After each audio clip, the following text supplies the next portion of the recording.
study session to order. Could we please start with the roll call?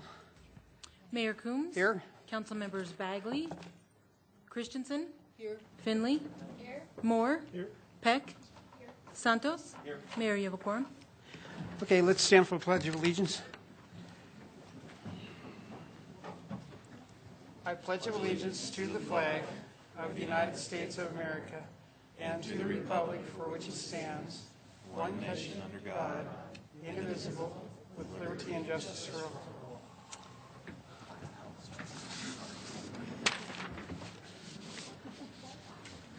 Okay, we're going to start with public invited to be heard. Brian Martinez. So please come down and state your name and address. Brian Martinez. Okay, then we'll go to James Johnston.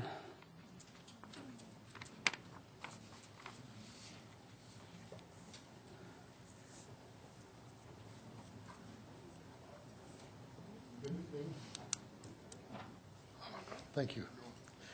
Good evening. My name's James Johnston. I live at the Super 8 Motel. Still. I've been coming and telling everybody that's where I live now.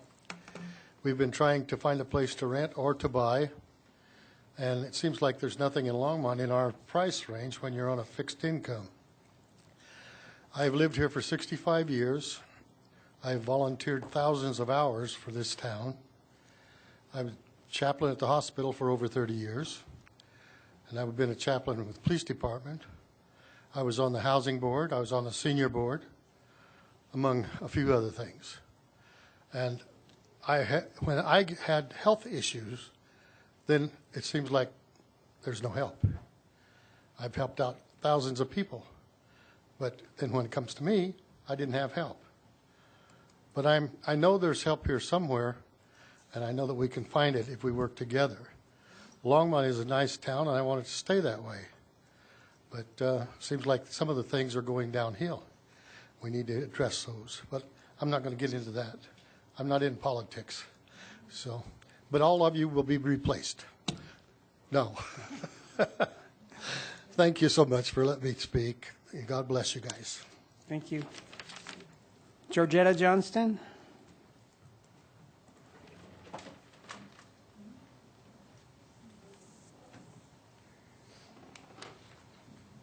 Good evening. I'm Georgetta Johnston, and we are staying at the Super 8 right at the moment. It's been 2 months since July 4th. Can you believe that? But anyway, praise the Lord, we're still alive and healthy. Now, on Saturday, he was at dialysis, and they took him by ambulance to the hospital. He stayed overnight because they thought he was having a heart attack. But thank the Lord he didn't. But this is a good town, and we've been trying all kinds of, dealing with all kinds of housing people, the rental and the buying now. We've set in ownership and maybe even trying to buy. So there's got to be a house for us, some way, somehow. And I didn't say good evening, Mayor and Councilman. Thank you for letting me talk. But this is a good town, and I feel like some way, somehow, through all this, there's got to be affordable housing. We've lived here lots of years. And you never know when something's going to happen and you're going to start having these issues. And it happens to everybody. So we came tonight to see if hopefully things are getting better and going to work out where we can get a house here soon.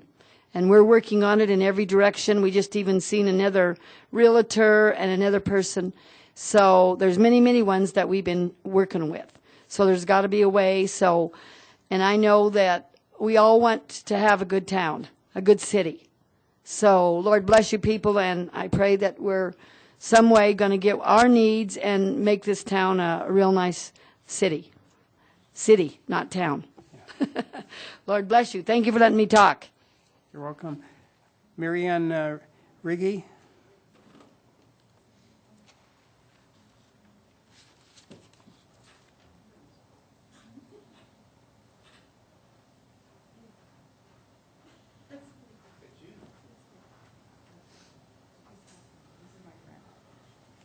Thank you. Mayor and City Council members, I'm practicing walking without my things. Can you hear me? Yeah, speak real loudly. Okay, hi, Mayor. I'm Mary Ann Rigai. I've spoken before. Mostly I speak about the homeless situation and other things. And my address is 70 21st Avenue, apartment 103, at Longmont, Colorado. And I'm here again to talk about what it's like to talk with a person who is homeless on the streets, because I was homeless 2 years ago. And I'm, again, so grateful to the city and all the agencies and people who supported me and helped me. And what I'd like to say about this man is a lot of people have seen him on 19th and North Main now. He's sat at different bus stops. He's from California. He told me that.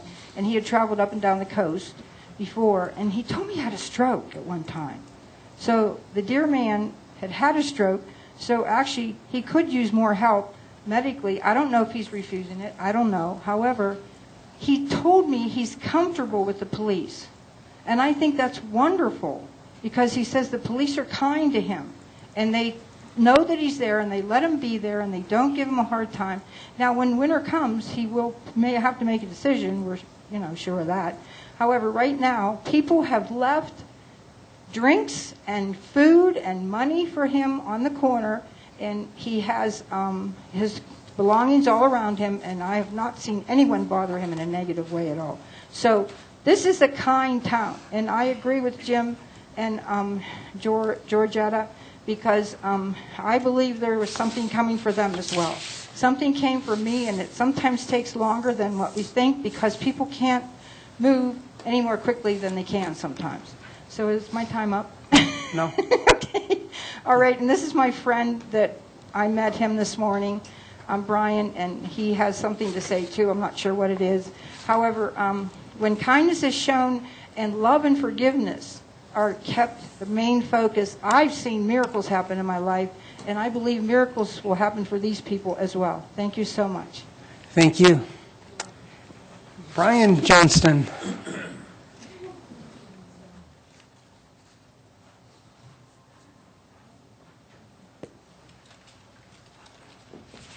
Good evening. My name is Brian Johnston. I reside at 926 Kaufman Street. And you might recall I was here last week to offer up a couple of suggestions on noise in regards to events at Roosevelt Center. But here, once I was here and listened to the Capital Improvement Project portion of the meeting, one thing stunned me about this. So over the week, I requested a copy of that and did a little bit of investigating into this, and thought you guys might want to be aware of exactly what the situation is with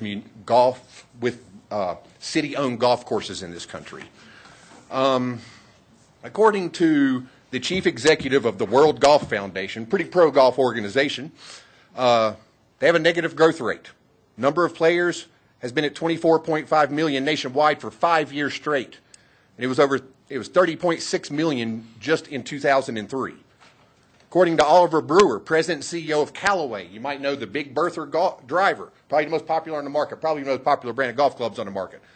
A direct quote, the long-term trends are also troubling, with the number of golfers age 18 to 34 showing a 30% decline over the last 20 years. Nearly every metric, TV ratings, rounds played, golf equipment sales, golf courses constructed, shows a drop-off. Now, a couple other figures I want to throw in. Year to date, the number of rounds of golf played in 2016 is down 12.6% compared to 2015, according to the National Golf Foundation. Only 14 new courses were built in the entire country last year, while 160 shut down. This is the 8th year in a row of declining numbers. Again, this is all according to the National Golf Foundation, pretty pro-golf organization. Committed golfers are also playing fewer rounds than before, often opting for 9 holes rather than 18. In the U.S., golfers played 462 million rounds last year. That was the fewest number since 1995. It's a long time. Worldwide, just on a global scale with golf, only one region in the entire world is experiencing growth, and that's South Asia. You know, to put this in perspective, the number of golfers today is lower than in 1990, and that's even though the U.S. population has grown 27% since then. The number of golfers has remained the same. So Simply and objectively stated, golf is declining at a very high rate, and the potential for recovery is very bleak. I see nothing in the figures that gives me any optimism that golf is going to make a recovery. Now, I'd like to add here, I grew up on a golf course. I grew up in a beautiful town in the Blue Ridge Mountains of Virginia called Bluefield, Virginia. My backyard was the 9th hole. I played golf every summer. My parents bought me a summer pass. It was like $180 back then. I love golf, but I'm also a scholar of public administration and political science. And removing my bias and love for golf and being objective about it, I don't see how the city can justify the $6.7 million capital improvement project for these. $2.4 million for an irrigation. Once the rear red light comes on, that's all you get. Okay. Thank you very much. I have plenty of data on this. If you guys would like to see some of the studies, for instance, Right. there's the most recent one If you in have public any- and municipal finance, I'd love to share it with you guys. Thank you. That's We it. would. Thanks for the time, though. Thank you for doing all the research. All right, is there anybody else that'd like to speak at Public Invited to be heard? Okay, seeing no one, we'll go to special reports and presentation. Let's see, we got a proclamation. Is Carly Dahlia and Melina. I should know her. I work with her all the time. Kelsey are here to accept the proclamation. I'll go ahead and read the proclamation. The proclamation designating the month of September 2016 as Attendance Awareness Month in Longmont, Colorado, whereas good attendance is essential to students' achievement and graduation, and the St. Vrain School District is committed to dedicating our resources to reducing chronic absenteeism with the focus starting as early as kindergarten, and whereas chronic absentees missing just 2 days of school a month for any reason is a proven predictor of academic trouble and dropout rates, and whereas chronic absence predicts lower third-grade reading proficiency, course failure, and eventual dropout, and weakness in our communities and our local economy, whereas the impact of chronic absence hits low-income students and children of color particularly hard if they don't have the resources to make up for the lost class time, and they are more likely to face systematic barriers to getting to school, and whereas chronic absence can be significantly reduced when schools, families, and communities work together to reach out to students, promote good attendance, and address hurdles that keep children from getting to school. Now, therefore, I, Dennis L. Coombs, Mayor, by the virtue of authority vested in me and the City Council of the City of Longmont, do hereby proclaim the month of September 2016 as Absence Awareness Month in Longmont, and I invite all citizens in the community to support efforts to keep children in school. So would you like to come down and say anything?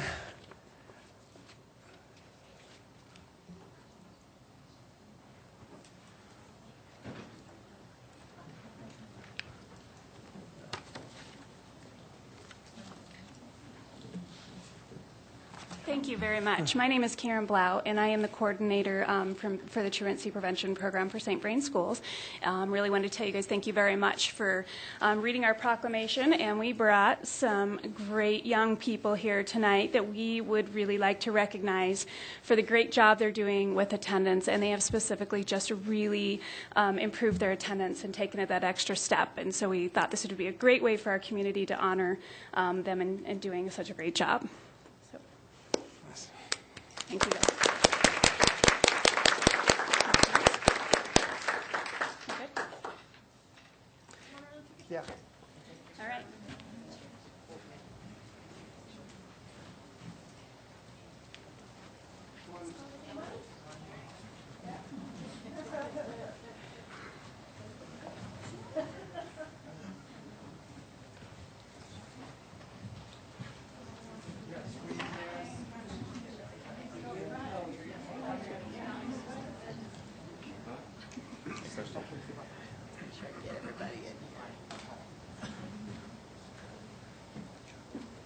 Try to get taller here for a second.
Mayor, ready for item 4A? Yep, go ahead. Item 4A is a proposed code changes to address home grows. It looks like Aaron Fosdick of Planning and Development Services will lead out on this presentation. Good evening, Mayor Coombs, members of City Council. Aaron Fosdick with Planning and Development Services Department. Tonight I'm joined by Teresa Taylor-Tate with the City Attorney's Office and Sarah Arney with Public Safety. You can't see them because they're conveniently located behind me, but they're here. I also want to mention that other members of our team that weren't able to be here tonight but did work closely with us on this are Captain Michelle Goldman, also with Public Safety, and Shannon Stadler with Planning and Development Services with Code Enforcement. And so we've been working on looking at potential changes to the Longmont Municipal Code as it relates to home grows. So what we wanted to do tonight is just a couple short remarks that kind of talk about our work to date, approaches of other jurisdictions, what some of our proposed recommendations are, and then obviously take any questions and get additional direction from council. So as you'll recall, we've had several conversations with council regarding possible approaches to regulating marijuana in Longmont. Most recently, we talked with you more generally about this at your June 28th meeting. While those larger conversations are still continuing, you may also recall that there was some consensus around looking at regulations as they relate to home grows, and so that's what we're here to talk about tonight. We have some initial recommendations which we've outlined in your council communication. We've really tried to strike a balance with these proposed changes that also look first and foremost at the health, safety, and welfare for Longmont, but also respecting the rights for patients, caregivers, and also general residents in Longmont. And so again, looking for your high-level feedback on these issues that we've presented, as well as some direction. I just want to remind everyone we're not talking about any of the commercial regulations or options that relate to commercial grows or testing or manufacturing, those other pieces that we've been talking with. We're solely focused on the home grow piece tonight. So it's important to understand that many jurisdictions along the Front Range and throughout the state have been successfully regulating home grows, and that's one of the reasons that we think it's important for Longmont to look into this. So we've looked at a number of other jurisdictions in terms of how they're approaching this topic and have drawn heavily from the city of Lakewood, Boulder County, and Douglas County, among others. We've identified a number of items that are really common amongst those jurisdictions and how they approach home grows. And when I say, for the sake of tonight's discussion, when I say home grows, I'm really talking about cultivation or any type of production or growing. So just know that that's kind of the general term that I'm using. We've identified several items that could be included in a potential regulation for Longmont, and those are outlined in your council communication, as well as a little bit more detail is provided in the attachment that we gave to you. Some of the things that we found that were common and probably important for Longmont to look at were some more detail on location restrictions. Many jurisdictions limit growing to the primary residence. They also limit outdoor growing and growing that would occur in a common area in a multifamily development.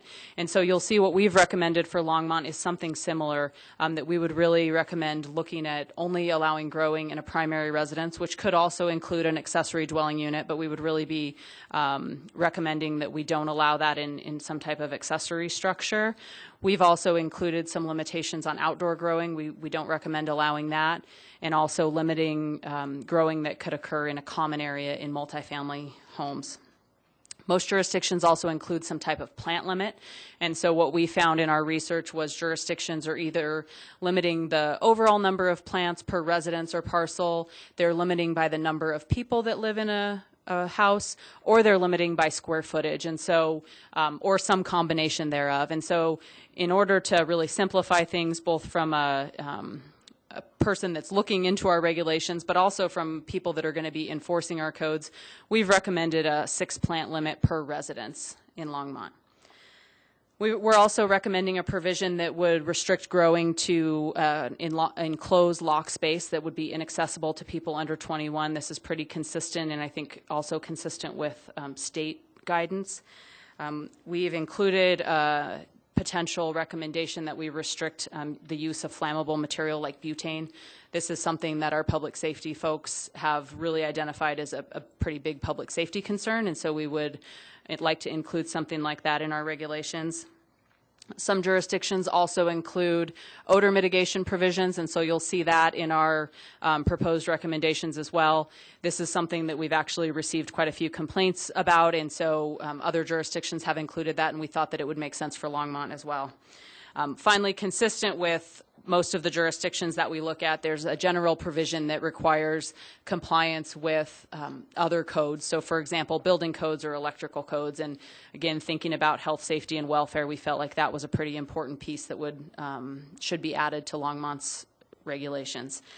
The other piece that we looked at that we're interested in council feedback on is the penalty portion of this. So if we make changes to our municipal code that really regulate the home grow piece, what would violations and penalties for people that are violating this section of the code look like? Based on conversations with staff, we're recommending that these be considered administrative civil penalties versus criminal penalties. There's already a well-established process in the code for this, so this is something that could be easily used or modified for these purposes. Just to give you an idea, an initial violation is $100. A second administrative order for that same violation within a consecutive 12-month period is $200, and a third would be $500 each day of the offense is considered a new offense. And so we're interested in feedback from council on if this same level of penalty would make sense, if we should look at something different for violations to this section of the code, should we move forward with regulations for home grows. And so this could be a different amount that's obviously consistent with our charter requirements. We could also look at kind of a tiered level of violation based on perhaps the number of plants over and above our limit that you were on. So we're just kind of interested in some general feedback from council on that. Depending on our discussion tonight and the direction that we get from council, we would plan on bringing back an ordinance for your consideration at the end of this month on September 27th for first reading, and then we would schedule a second reading and public hearing on October 11th. So that concludes our remarks. Teresa, Sarah, Sean, and I are available for questions, and we look forward to your conversation. Well, one question I have, you made a statement that there's 6 plants per resident. Is that means 6 plant per adult resident, right? I mean, if a resident has 6 or 7 kids, it's not multiplied by all those residents, right? Mayor Coombs, members of council, I may have misspoken. Our recommendation would be that we limit it to 6 plants per residence, so per dwelling unit, per house. Unit. Okay, not some jurisdictions do by per person, but even not considering children, you can imagine that does introduce some complexity with adults living in a house and not necessarily knowing who's who. So we're proposing that it be 6 per house. Per house. Okay, yep. Got it. Thank you. Councilmember Christensen. Okay. I have a number of questions. So yes, just to reiterate what you just asked, Mayor. I believe it's Denver, or else it's the state law that you can, if there are 2 residents who both need medical marijuana, you can have 12 plants, but no more, no matter how many people there are. So no one just allows unlimited, anybody who's regulating it doesn't allow unlimited plants per resident, per residence rather. So when we're talking about no marijuana plants may be cultivated, produced, processed, or maintained outdoors. State law allows them to be grown outside, provided they're in an enclosed, meaning it could be a chain link enclosure like a dog run. It just has to be locked, or else it's, I think that's, the state statute allows that. I'm puzzled by this because forcing people to grow giant marijuana plants inside their house doesn't really make sense. They're plants and they're meant to be grown outside. We do allow, what I'd like to see is us treat this more like alcohol, regulate it, and that's how you get a little bit of control over marijuana and other drugs, is to regulate them instead of pretending that the problem doesn't exist. We don't allow people who brew either spirits or wine to grow grapevines, and I mean, you know, people don't grow grapevines, potatoes for making vodka, and corn for whiskey, or whatever inside their house. It just doesn't make sense to forbid them to grow things outside when it's a plant that's meant to be grown outside, and confine them to housing, which we desperately need, when they could be growing them outside. To me, that doesn't make any sense. And it's a waste of our housing stock, because people could be filling up their accessory dwelling units with more plants and instead of people. We need the housing stock. Anyway, and since state law, I would just like it also to be kind of consistent, what we do consistent with state law. So I'd also like us to be consistent in not making laws that we can't enforce. How are we going to enforce enclosed, locked space? I'm not sure how we would do that.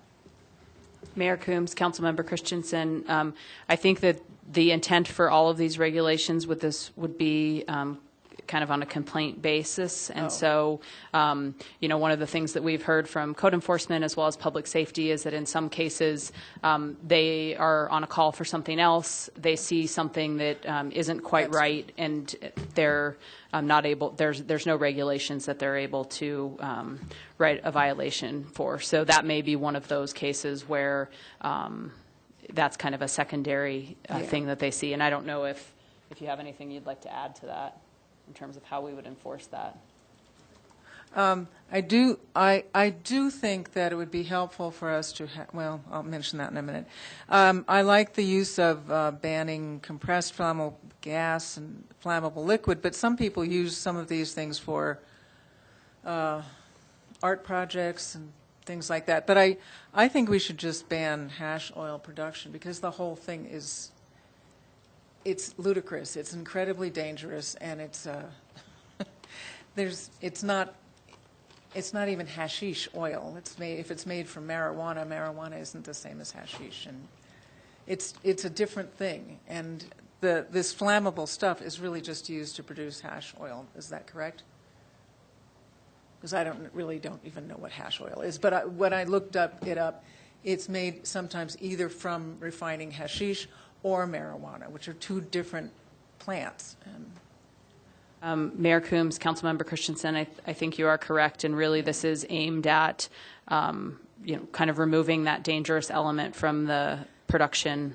That I think, again, what these regulations are aimed at doing is not restricting a general person's recreational or medical use, right, but really at more of the larger scale types of operations that may be going on in a home. People have really they can buy this stuff. They have no need to be in some major production inside their house.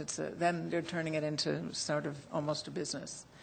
And it's not. It's for their own use only. And so, anyway, I have a suggestion, though, with the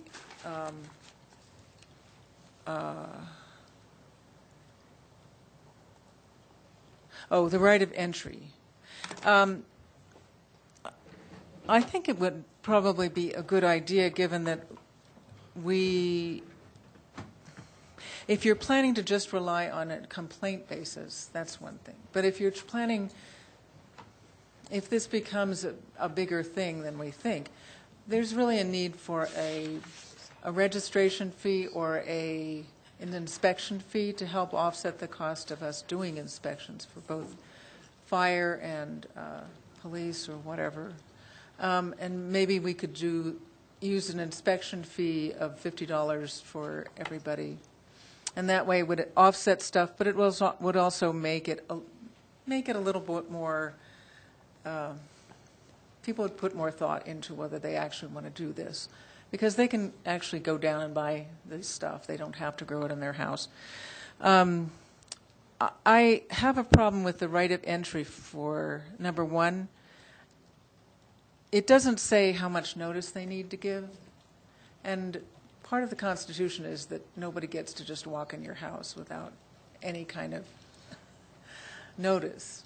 unless they have a warrant or they have something else. And, you know, if people said that they have the right of entry with 24-hour notice or 48 hours notice, I don't think they would mind so much, but people don't want to feel like if they are growing something at home for medicinal purposes, somebody can just, that's an excuse for somebody to just walk into their house. Except in an emergency, of course. If somebody smell, you know, for fire or something like that, obviously. That's number 3, though. That's taken care of in number 3. Mayor Coombs, Councilmember Christensen, this is Teresa Taylor Tate, the Assistant City Attorney. So we have other places in our code where we regulate for health, safety, and welfare, where we have a right of entry. The regulation of rats would be one place where we do this. And so there's precedent for this, where actually if an officer were to arrive on the premises and has reason to believe that they need to enter the premises, you'll also notice that there is a warrant option as well. Yes. And we, of course, believe that our code inspection officers would be most likely to use the warrant provision of this. However, looking at our code where there are other areas where we allow a right of entry for health, safety, and welfare reasons, we thought that this was a reasonable provision to include and to put in there for your consideration as council.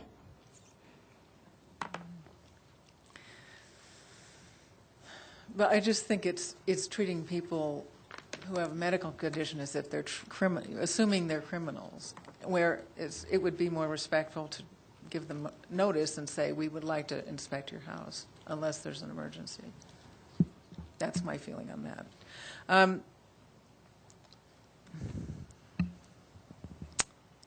I think that was all I had for now. Anyway, thank you. Councilmember Peck. Thank you, Mayor Coombs. Hi, Aaron. My question has to do with penalties. There are home winemaking, people make wine at home, they make beer at home. Are there any codes about that? Or is this a different, there are no codes? So if there's somebody complains about that, would there be a penalty? Mayor Coombs, Councilmember Peck, I guess I would need to kind of understand the situation better to know if there were codes. Okay. Certainly if someone is doing, making beer or wine to sell, no. It's a different story. If someone is doing something that requires alterations to their house, upgrades to their electrical system or something that would trigger a building permit, then yes, there are codes that they would need to follow.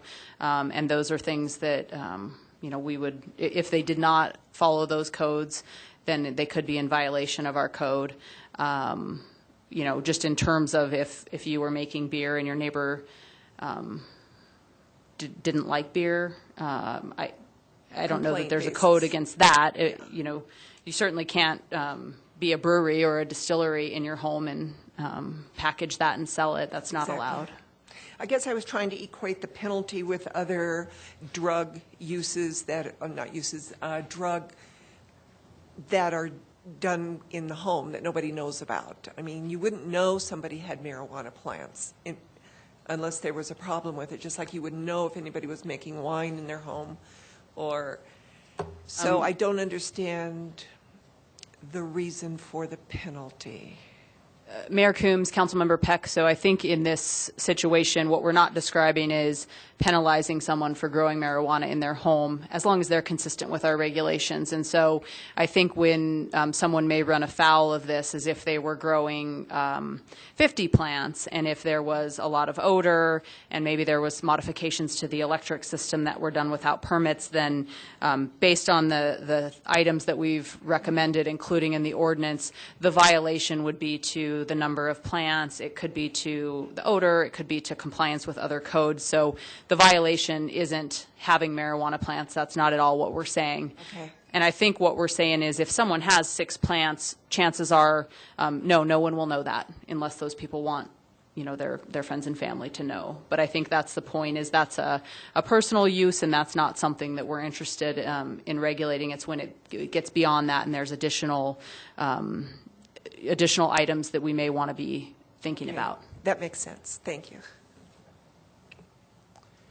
Councilmember Finley. Thank you, Mayor Coombs. I think there are a lot of good ideas in what you've proposed. In particular, I remember a phone call I received, I think it was over a year ago, by a neighbor whose neighbor, they were growing a large amount of marijuana in their yard. They couldn't allow their children to play outside because the odor was so intense. That's a violation of their health and safety rights. So I think having some ordinances that address that are a great idea. I don't think we're trying to punish anybody who's growing marijuana for their own personal use, but I do think that perhaps those 6 plants, if the odor is so bad that their neighbors' children can't play outside, maybe they should be grown inside. I don't have a problem with that at all. I don't think anybody would know if they were locked up in their own house if they only had 6 plants that nobody could smell from outside. But if there were situations that we've read about or seen on the news where people were renting houses and having large grow operations in their basements, we would have a way to penalize those folks and a way to get in the house to see that that's what was going on, where we might not have that ability right now. So I think 6 plants is a fine number for a house. I think the no butane, of course, that's just common sense. We shouldn't allow that. Civil rather than criminal penalties, I think, would apply unless it were discovered that this was a criminal activity going on in the house, and then it should be criminal. So perhaps we need to look at that. But I think what you have given us is a good start. Councilmember Moore. Thank you, Mayor Coombs. I guess the comments I would have, I know in the last year or so we've had complaints about odor emanating from other residential properties to their neighbors. And I guess my question to you would be, if you know, what would be the immediate action that would be taken if there was odor emanating beyond the property line? How do you stop it, like, now? Mayor Coombs, Councilmember Moore, I have the same question. What we've been told is that based on the recommendations that we've included in terms of the number of plants and the location being indoors, it would be unlikely that 6 plants grown indoors would cause an odor so strong to be smelt from an adjoining house. If that were the case, someone could technically be given a violation for odor. But based on talking with other staff and experts, their thinking is that if someone's meeting the other regulations that we've put forth here for consideration, it's unlikely that the odor would be strong enough that you would smell it from the property line. Okay. Just to comment on the penalties, too, I think that my opinion is that I'd like to suggest that we look at the administrative penalties. I like that idea. What I would also suggest, though, is that they need to be higher than the potential value of any of the product that's being produced, so that there's a reason for them to not want to violate our code. So $100 is not adequate. It needs, if they have 6 plants, that could be, I don't know, say it's $1,000 of the product. So the first penalty, the penalty should cover whatever the value of the product is. That would be something that I would suggest. And repeat offenses, whether they could escalate that. As far as use of compressed flammable gas or flammable liquids, I know that where this is coming from is from the explosion they had in Denver a couple of years back where they leveled whole buildings. I understand that. However, there's no prohibition on extracting oil from spearmint plants by using alcohol, for example, which has a flash point in that 100-degree range. There's also a device that came out of Tinkermill that's actually being manufactured here in Longmont that does use alcohol. It does not go above the flash point of alcohol during the process, so they're primarily trying to market to the culinary arts, but obviously the marijuana industry, the cannabis industry is interested in it too. So I think that could be potentially problematic if we were just singling out marijuana as the only item that you cannot process that way, or if you're distilling alcohol, you have the same issue. So while I understand the purpose behind it, I don't know that it's coherent and consistent across all forms of use of those materials. And someone could be running a distill in their basement legally, and they could have the same issues you would have extracting marijuana products from the plant also. And I only bring that up because if we're going to enforce something like this, it has to be enforced uniformly across the board. And there is a device out there today that allows you to do it safely. So just a point of I wanted to bring up. Otherwise, I think that the group has done a good job of putting together some reasonable regulations that allow personal use of medical and recreational marijuana. You grow it yourself. And I think that that's good to have this because we've run into other cases where we haven't had any enforcement action taken because we didn't have any regulations. So thank you. Councilmember Santos. Thank you, Mayor Coombs. Listening to everybody and digesting what has been said, what you guys have done is, I would consider a very good job.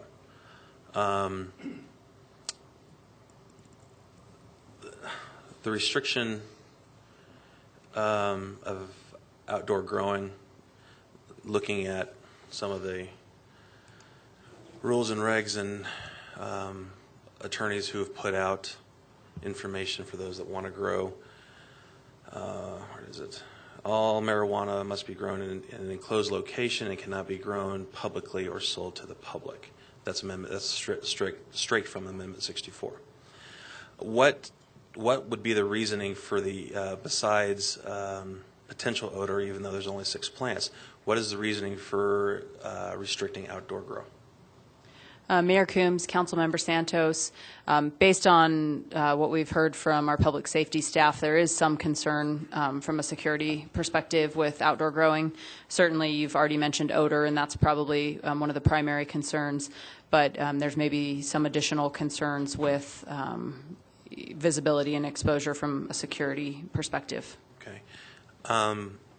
It would be good to see what the other communities that you surveyed, if they have done that.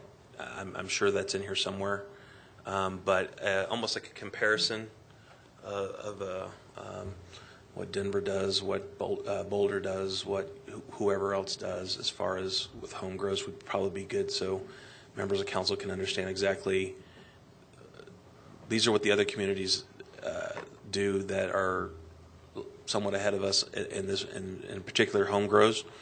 That way we can at least perhaps ask some other questions. So I can tell you right now, Denver does require, I'm looking at Boulder County, who you may recall just recently updated their regulations.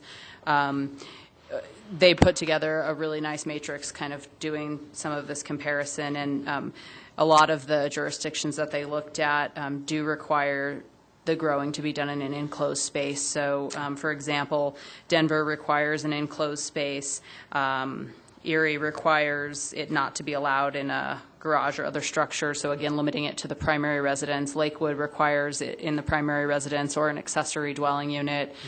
Same with Douglas County, so that's pretty consistent with the municipalities and other jurisdictions that we looked at. Sure. But we could certainly provide more of a list for you if that's something that would be helpful when we come back. I think that would for members of council, so they can understand, again, what other communities are doing, and from one place to another place, it's a little bit different. So just those idiosyncrasies that, if we go down this road, what are the best practices that are being done?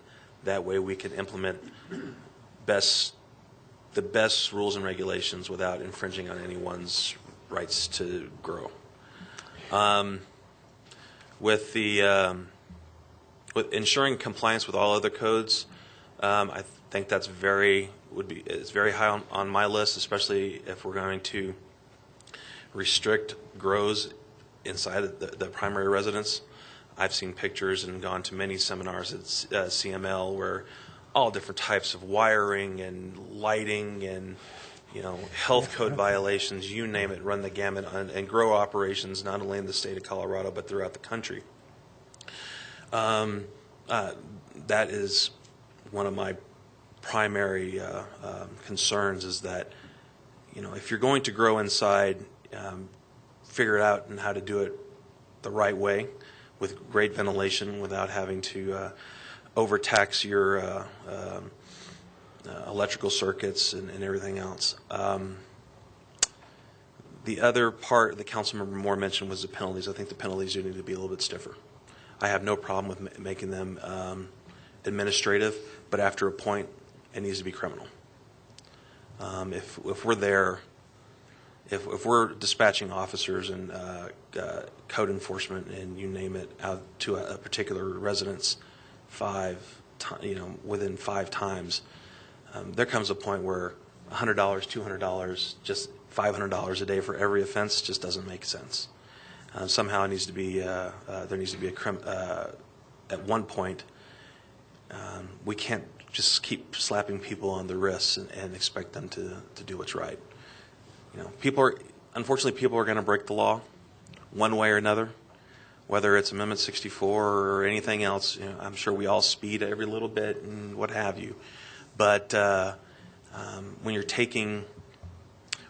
doing grow operations, as has been mentioned, there's the explosion in Denver a year or two ago, but this happens every little bit. It needs to be looked at and bring us the best code possible. I have no problems with what's been proposed. Again, just making sure that the penalties are somewhat penalizing and to a point made into a criminal aspect. But limiting to 6 in a residence, making sure it's secure and accessible to people under 21, I think it's important. Well, I understand that, the reason why we wanted to look at this is because we wanted to give code enforcement some tools. So when neighbors are complaining about excessive, really strong marijuana smells, they can come in and make sure that they're not growing 50 plants, that they're only growing 6. And if you want to give them, a 48-hour notice, well, what they're going to do is clear out all their plants but 6, so that doesn't make sense to me. So I kind of like this idea. I know that if we had a different type of climate and we had houses like they do in Mexico where you have kind of a central courtyard where your housing is all sealed around it, it'd be nice, in that type of environment, but to be able to grow in your courtyard because it is kind of sealed, but we don't have that type of housing here. But I think from a legal point of view, probably the grayest area is to define what an ordinary sense smell is, because that could be pretty subjective too. That's the only thing I would worry about is who defines what an ordinary sense of smell is. But that's Eugene's problem. But otherwise, I kind of like the direction we're going with all of this, and think you've done a good job. And I think I kind of support all of these ideas. Councilmember Peck. Thank you, Mayor Coombs. I also want to thank you for all the work you've done. This is really a good start. But I want to, bullet point number 3, restricting outdoor growing or growing in accessory structures. I'm assuming you're talking about greenhouses. Why is that going to be disallowed?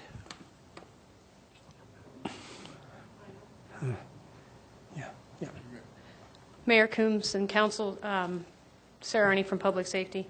I'm going to address that question real quick. We've found as Public Safety responding to these types of calls, period, and I'm going to shift us back to the whole question about the outdoor grow piece. Okay. We've had a ton of issues with theft and with constant calling my neighbors growing pot plants over the fence. There's just been a lot of issue with this. So we, within the research we found, most jurisdictions and municipalities are following just the structure, following the structure, not allowing it outside. And that's just one reason. And obviously with theft, there becomes other public safety issues, and we can go on with that forever. With the greenhouse piece, that is just included with the structure that it is. We don't want anything outside. You know, you could foresee, say, I mean, your neighbors talk, things get around. Again, the whole theft piece.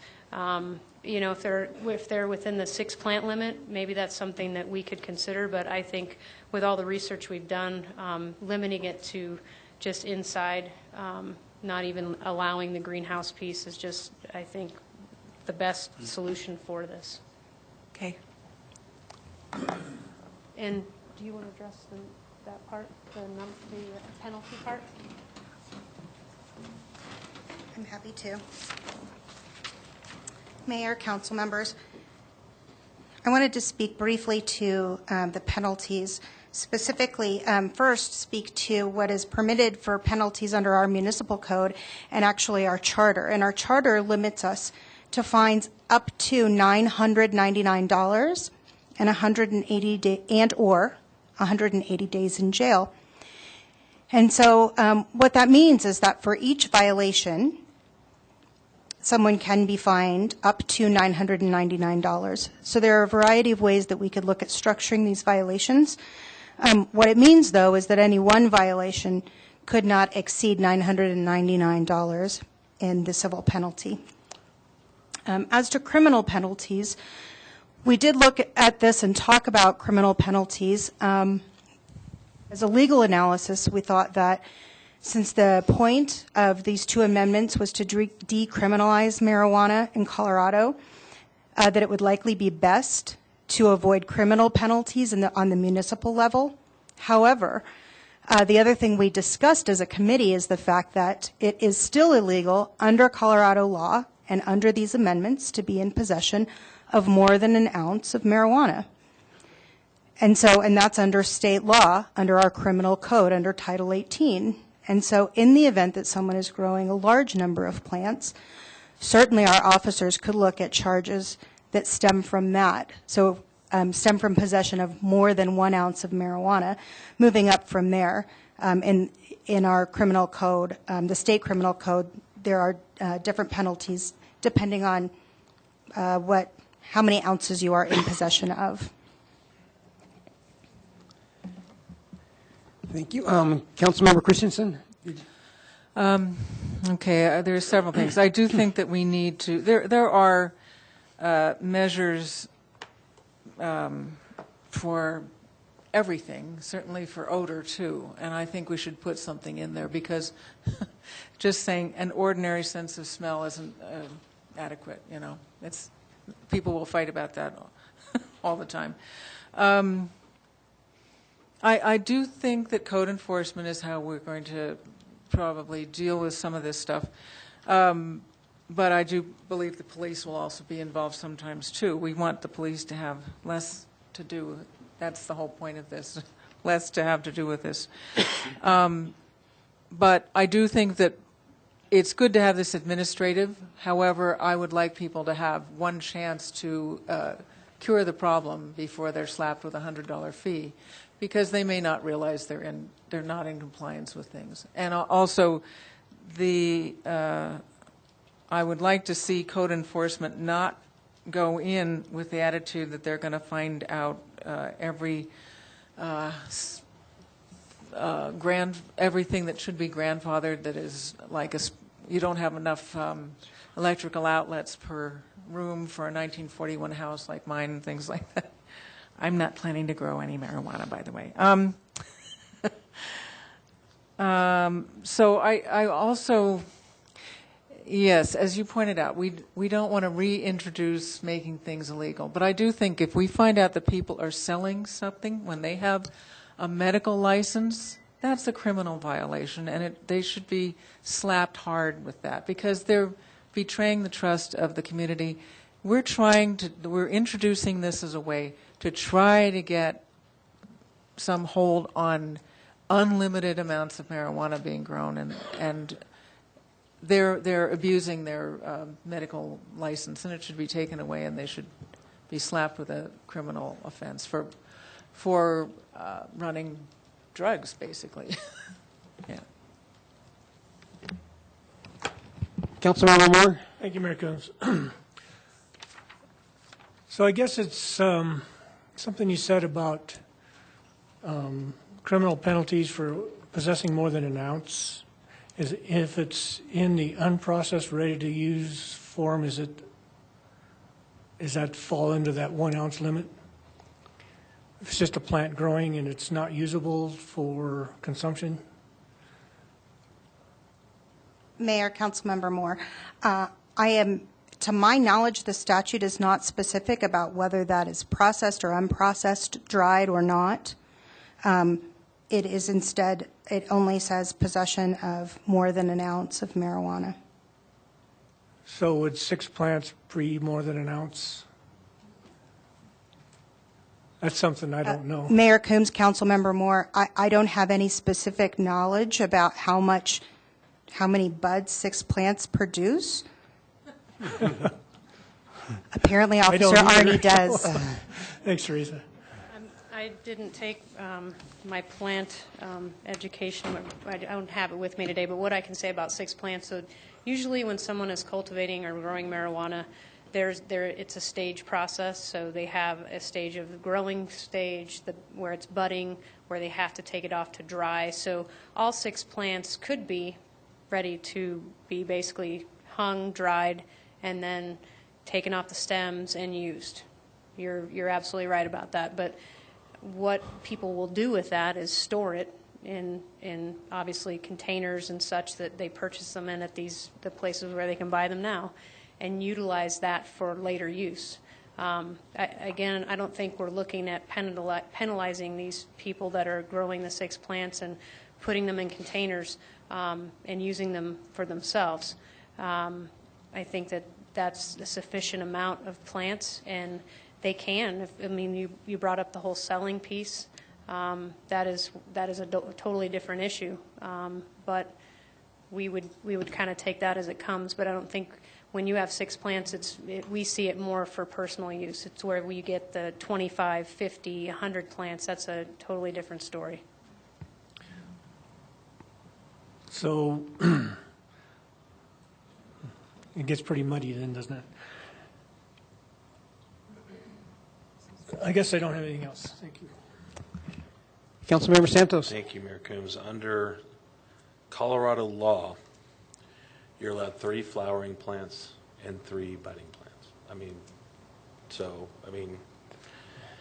I would not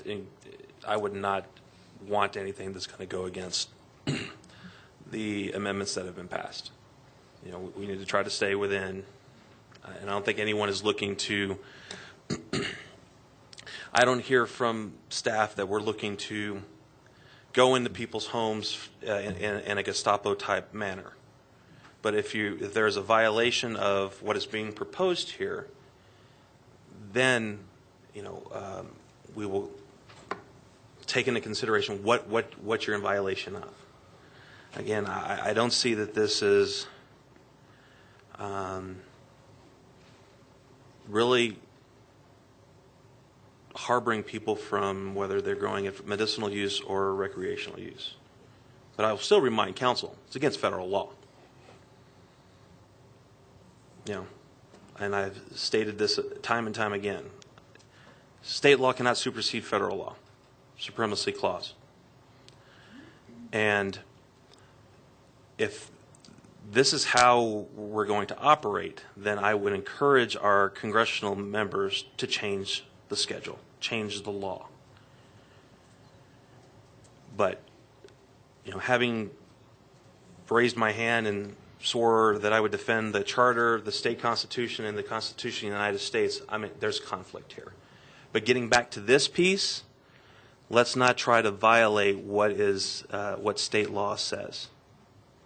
But again, I don't see anyone I don't see our officers going and beating down the door. I would see this as any other situation where someone's dog's barking too loud, or you're parking your vehicle in your yard, that type of a scenario. Going in there as respectful as our code enforcement officers are and our peace officers are, that's what I would expect from them. Well, I think you're looking for some sort of direction, and my consensus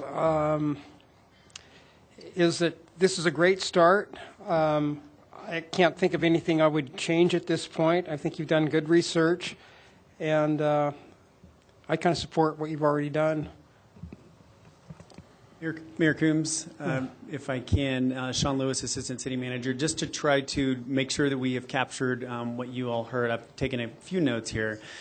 So I did not hear consensus behind the idea of providing some sort of notice before entry. I've heard that as a comment, but not necessarily as consensus. Would that be correct? I don't know. Should we take a vote on? I don't know that that's necessary, but I would. I don't think we have consensus. I mean, that's unless someone wants to speak up. I mean, we got some opinions, but I don't think it's a consensus opinion. We also heard from two council members that the provision in the current proposal about the ordinary sense of smell, that might be too vague. There are some cities have provided other options for that, such as machines that actually read that. That certainly is possible. We have been advised by some cities that has been a little problematic, but we can certainly provide you with options on how that would work and some more information on that. I think I heard at least two council members who wanted that. Okay, and then the comment about wanting to treat marijuana similarly with regard to the processing that might use heat, and maybe Council Member Moore, you could provide more feedback on that. So would you like for us to be a little bit more granular with regard to like the device that you mentioned that's being processed here that uses alcohol below the flash point to allow something like that, or would you rather us also include regulations for other kind of oil extraction or processes that may use heat? Can you turn yours off? Councilmember Moore? Thank you, Mayor Coombs. I guess to say that this is different than spearmint leaves doesn't work in my book.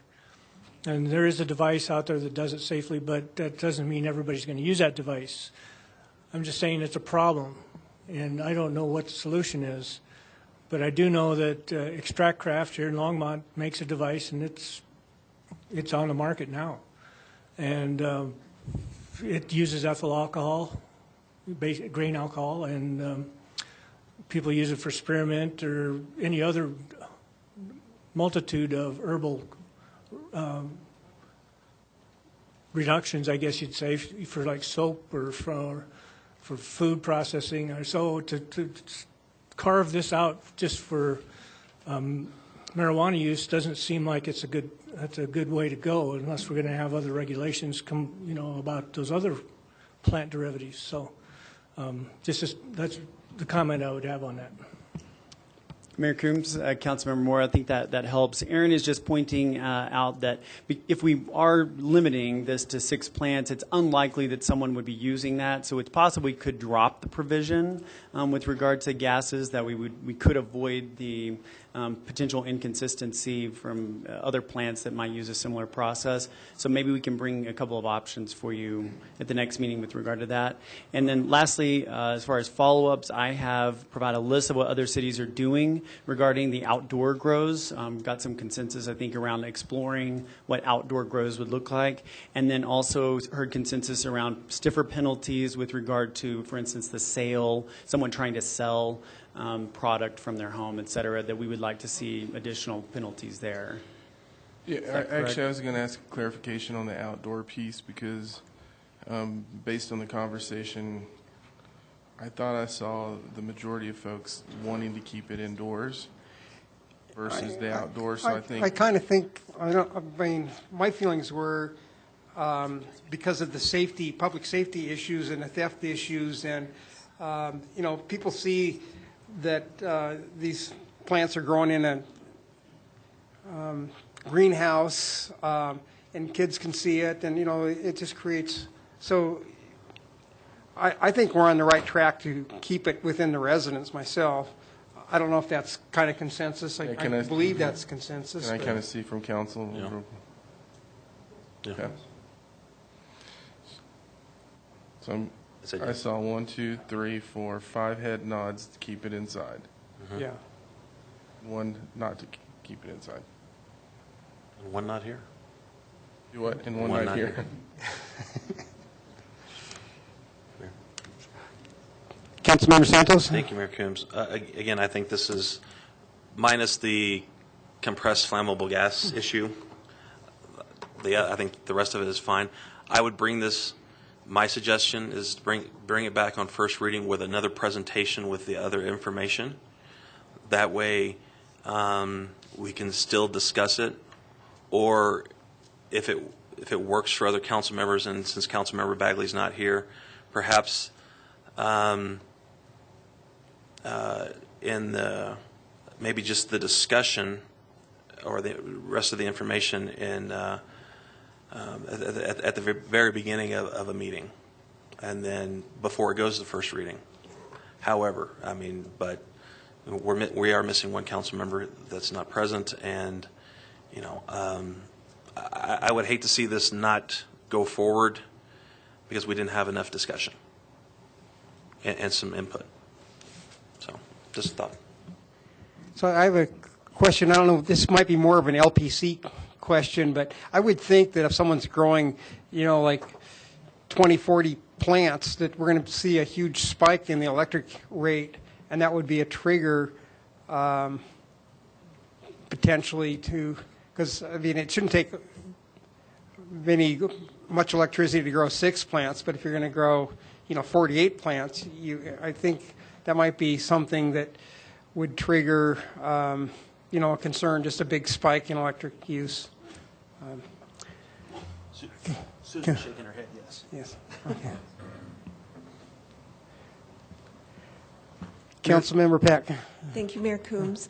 On number 5, the use of compressed flammable gas, would it be limiting a medical license to change that to prohibiting hashish oil cultivation instead of, that makes sense? Mayor Coombs, Councilmember Peck, so your proposal would be to be more specific rather than to remove that? No, to change it so that it would just be, because isn't that in there to limit hashish oil cultivation? I think that's correct. I mean, I think what we've heard from some of our building and fire inspecting folks, as well as public safety, is that people are doing some pretty interesting things in order to grow and process marijuana, and so I think that that's what that was really aimed at. Again, we're not trying to limit anyone who's having a small-scale personal grow for medical or recreational purposes, and so I think you know, we're not anticipating seeing that type of thing with that. I thought it was specifically for the oil. But we could certainly look into that as an option. Okay, thank you. Okay, I don't see anybody else any more questions, so hopefully you've got enough direction.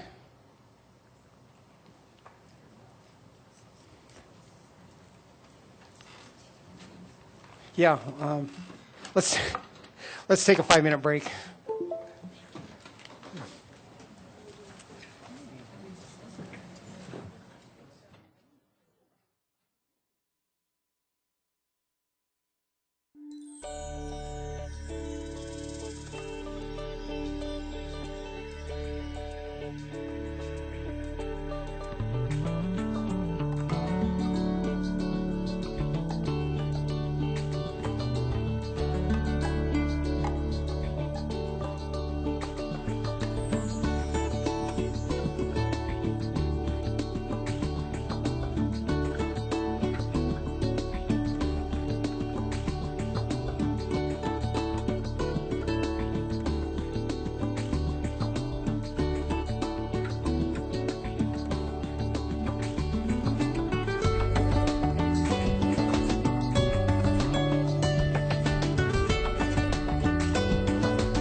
on benefits, I should say. And then following that, we have a number of staff that will be involved in presenting the CIP projects tonight. So to get us moving, I'm going to introduce Joanne Zias, the Chief Human Resources Officer, who will present the pay plan for 2017. Good evening, Mayor Coombs, members of council. I'd like to present our compensation recommendations for 2017 and a little bit of an introduction on some things that we're thinking of going beyond 2017. The pay plan itself, you have a copy of. We won't go through individual pay plan items, but I do want to just give you an overview in terms of the pay plan structure, how it was designed, and what the process was going through that. So this is a slide you've probably seen before, the city's compensation philosophy. This has been a philosophy that's been consistent since I've been here and going back a few years before that. What the city is interested in doing is paying competitive market rates for our positions. So all of our positions are designed to pay what the market pays. We've been making strides going forward with that. About 2 years ago, we were having 60% plus that were not at the market rate. We're now at 19% that are not at the market rate, so it's really starting to move towards that market rate for most of our employees. We're not changing that philosophy in 2017. We're trying to continue to stick to the market midpoint. What we do have this year, it's the second year that we have those narrowed pay ranges. So those pay ranges are ranging starting at 90%, and they will go up to 107%. In terms of general pay, we're benchmarking at the 100th percent, so right at the market midpoint, and then that range between 100 and 107 is really designed for exceptional pay for individuals that have really significantly exceeded their expectations. So it is the second year of merit for that extraordinary performance. We did go through 1 year last year. It was a 1% pay through the budget that was given, and we had nominations that were ranging anywhere from 1% to 7%. That budget was not fully utilized last year. Some of it will still be in place this year for those that were over that 102, 103 benchmark. But other pieces will free up and be available for exceptional performance. And we do expect that individuals need to continue to re-earn that salary. We have been doing a market pay review. What we did find this year is that the numbers are sometimes changing on an annual basis. So there are a few large cities that did not report in some years. So they were reporting every other year instead of every year. That was changing our market midpoint unnecessarily. So what we were finding is that sometimes in chasing it, we would take the market up, take the market down. It would wind up somewhere around where you would expect the 2-3% to wind up at the end of the day. So rather than chase the market that way, we did not change benchmarks unless we saw a change over 2 consecutive years. Most of our positions, because of that, did stay consistent. We did have some that went up, and we had one that went down. Just talked about that. Going forward, one of the recommendations we have because of those changes is that we might want to make have some consideration to a potential biannual system. If we do go that route, it will require us to take a look at some of our personnel regulations. Taking a look at the personnel regulations is something we probably should be looking at anyway. Some of them are dating back 20, 30 years, and we do need to update them as we go. So as we take a look at that project, one of the considerations could be a biannual system, and what that would allow us to do, I think, is smooth those market transitions. And in addition to smoothing those transitions, it would help us in the off years to be able to make sure that benchmarks are correct and job descriptions are updated and those types of things. We have a number of salary sources. The largest 2 salary sources are the Colorado Municipal League and the Mountain States Employers Council. So those are our primary benchmarking sources, and then we supplement that with a number of different sources that are industry specific.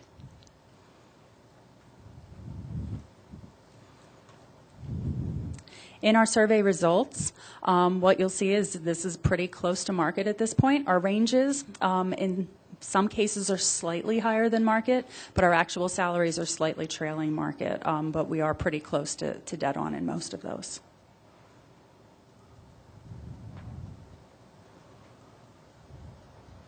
So with 2017 projections, the current salaries, as you saw in the last slide, were at 99.2% of market. We are anticipating that market salaries are going to increase by about 2.25%.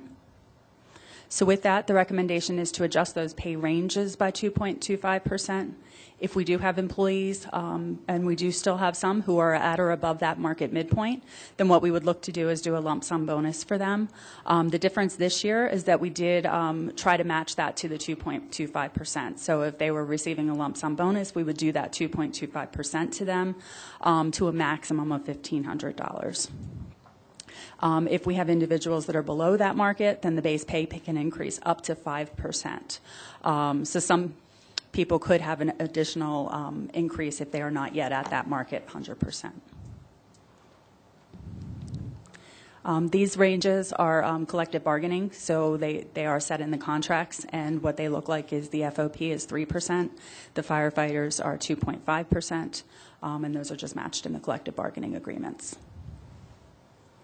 For step positions, collective bargaining is in the contract, and LPC, we did suggest 2.25 as well with the market condition. We are definitely recommending that we award extraordinary performance again this year.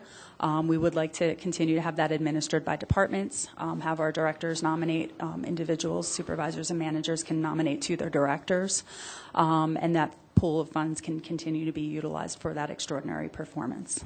Especially since we are matching to market, that's the one way that we do have to be able to award individuals that are truly going above and beyond. I want to add to this that I think when we looked at the process, and we had some conversations, there were some questions about, will they allocate everything? Will it be able to replenish itself? One of the things, as Joanne indicated, is all of the money was not allocated based on that merit concept. And we personally went over every one of those. And as a whole, as the organization did an amazing job putting this information pieces together and really justifying why folks deserve the merit increases they did. So I just wanted to clarify that with you all, so you know that there was the process was extensive, and there was a lot of integrity in that process. Joanne did a great job on reviewing those and frankly catching things that we may not have seen. So those increases will not exceed the allocated funds. We may get closer this year as we continue to identify great performers, but it certainly would not exceed. This is the criteria that we used last year for awarding extraordinary performance. We are only going into our second year. It did work relatively well last year, so we are not recommending changes in that criteria.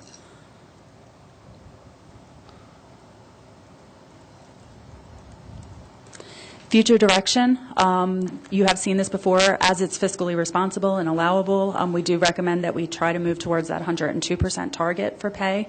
That's largely because we do see that our positions, we have fewer people doing more work in terms of volume. So if we can get to 102, that is something that we would recommend being able to do. In addition, we would like to continue to incorporate some data sources to make sure that we're aligning with market positions. One that I know that we want to take a look at is our temporary positions, just to try to align those. And as we do get stronger targets, we would like to continue to incorporate those. So the 102% is something that I want to touch base with council on. So that was an item that last year in the budget presentation we talked to you all about looking to a move of where the midpoint is really 102% versus 100%.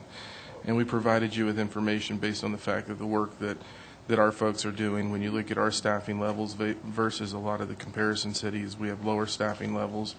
So we have folks that are doing more with less, and we can go over that with you. But we really wanted to check in on that to make sure that council's still on board with us looking to move in that direction. And finally, one of the future directions that we want to take a look at is with our temporary employees, we would like to start to establish some pay ranges and benchmarks for those positions. Right now, some of them range from anywhere from $8 to $49, a little bit too high, especially when we're looking at narrow ranges for all of our regular employees. We also would like to take a look at exploring some adjustments in the personnel regulations to start to refine those classifications. Some individuals that we call temporary on paper may have been here here 5, 10 years. And really what it means is that it's not a budgeted position. So to try to create some clarity in that and also get some equity among those positions, we're going to hopefully be able to bring some recommendations back for you on that. So are temporary positions, they're still full-time positions, or not, or are they a mix of full-time and part-time? So they are all non-full-time positions. They could run anywhere under 30 hours. Personnel regulations say that they cannot work more than 1,260 hours in a year. So they're really defined by how many hours they work in a year. Okay. So I mean, part of what she's also talking about is that we have positions that are also technically called part-time positions. We have positions that are called temporary positions, and sometimes there's the distinction is minimal in this. And so what we're trying to do is to figure out how we can bring that together, because the reality is we do have people in temporary positions who have been with our organization for, I think 15 is the top of what I've heard, but I mean a significant number of years. And so that's really what we're looking at trying to manage in this process. Thank you. So that's kind of a high-level overview of the process at this point. I open for any questions, thoughts. Don't see any questions. But I do think that the City of Longmont employees are exceptional, and they do a lot of work compared to other cities. You know, we have less people in our water department, our water treatment plant, and yet, than, let's say, Boulder. So we're doing a lot more with less personnel in all of our divisions. So, great. Councilmember Moore. Thank you, Mayor Coombs. Have any of the recent, I think it's the Labor Relations Board rulings on salaried versus hourly workers and how their benefits are paid, have they impacted Longmont? I know that they raised the level from $37,000 to $40-some thousand. Is that impacting our staffing?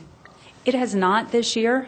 We do have about 5 or 6 positions that are very close to the new salary requirement, but we did get a chance to do an analysis and take a look, and it was really only about 5 or 6 individuals that are close to that number.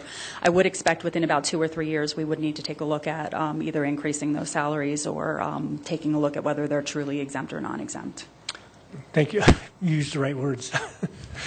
And then what I do like about your presentation, too, is that you're taking a good look at the classification of temporary versus part-time versus, I mean, I've been in companies where temporary, they were called temps, but they were there for several years, and basically they were denied the benefits of having a full-time job, even though they had a full-time job. So thanks. The other work that Joanne did is we actually went through this year prior to this process and did a massive review and or rewrite of all the job descriptions in the organization, because as council may remember, we were finding a fair amount of positions that over time were doing something significantly different than their job descriptions. And so as you will see in the budget, those positions, we were able to deal with that in this process through that job description, rewrite, and review. Basically every position. We went through it and verified. So a lot of work heading into this process. And that's actually the reason behind one of those recommendations, to take a look at whether this should be an annual or a biannual process, because we probably want to update those on a regular basis. All right, thank you. I don't see any other questions.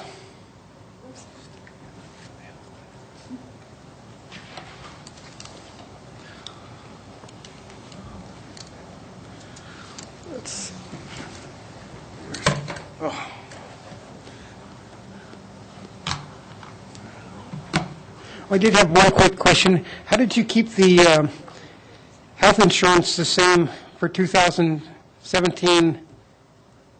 Just good negotiating skills, or? I can jump in if you. So basically, and I'll ask Joanne to jump in on this if I get it wrong. So Joanne, I want you to kind of just listen to what I'm saying and make sure I get it right. Big part of it was the experience. We had some really positive experience in terms of the claims that we had in the plan. And so one of the things that they were looking at, and so there was a fair amount of conversations on that. And so what we can tell council is that one of the things that was on the table was a 1-year reduction. The problem with that is when you look at the volatility in the healthcare industry and what that really looks like, from a budgetary perspective, that's a difficult place to be in because it could go up next year by 14%. Right. And so in the conversations, what they did is they held it flat. When we went into this contract, it was a cap on a 6.5% increase. This year, I believe the cap is 5.5%. It was 7.5% before. Okay. Oh, we didn't have a cap coming in, so the cap is 6.5% on this one.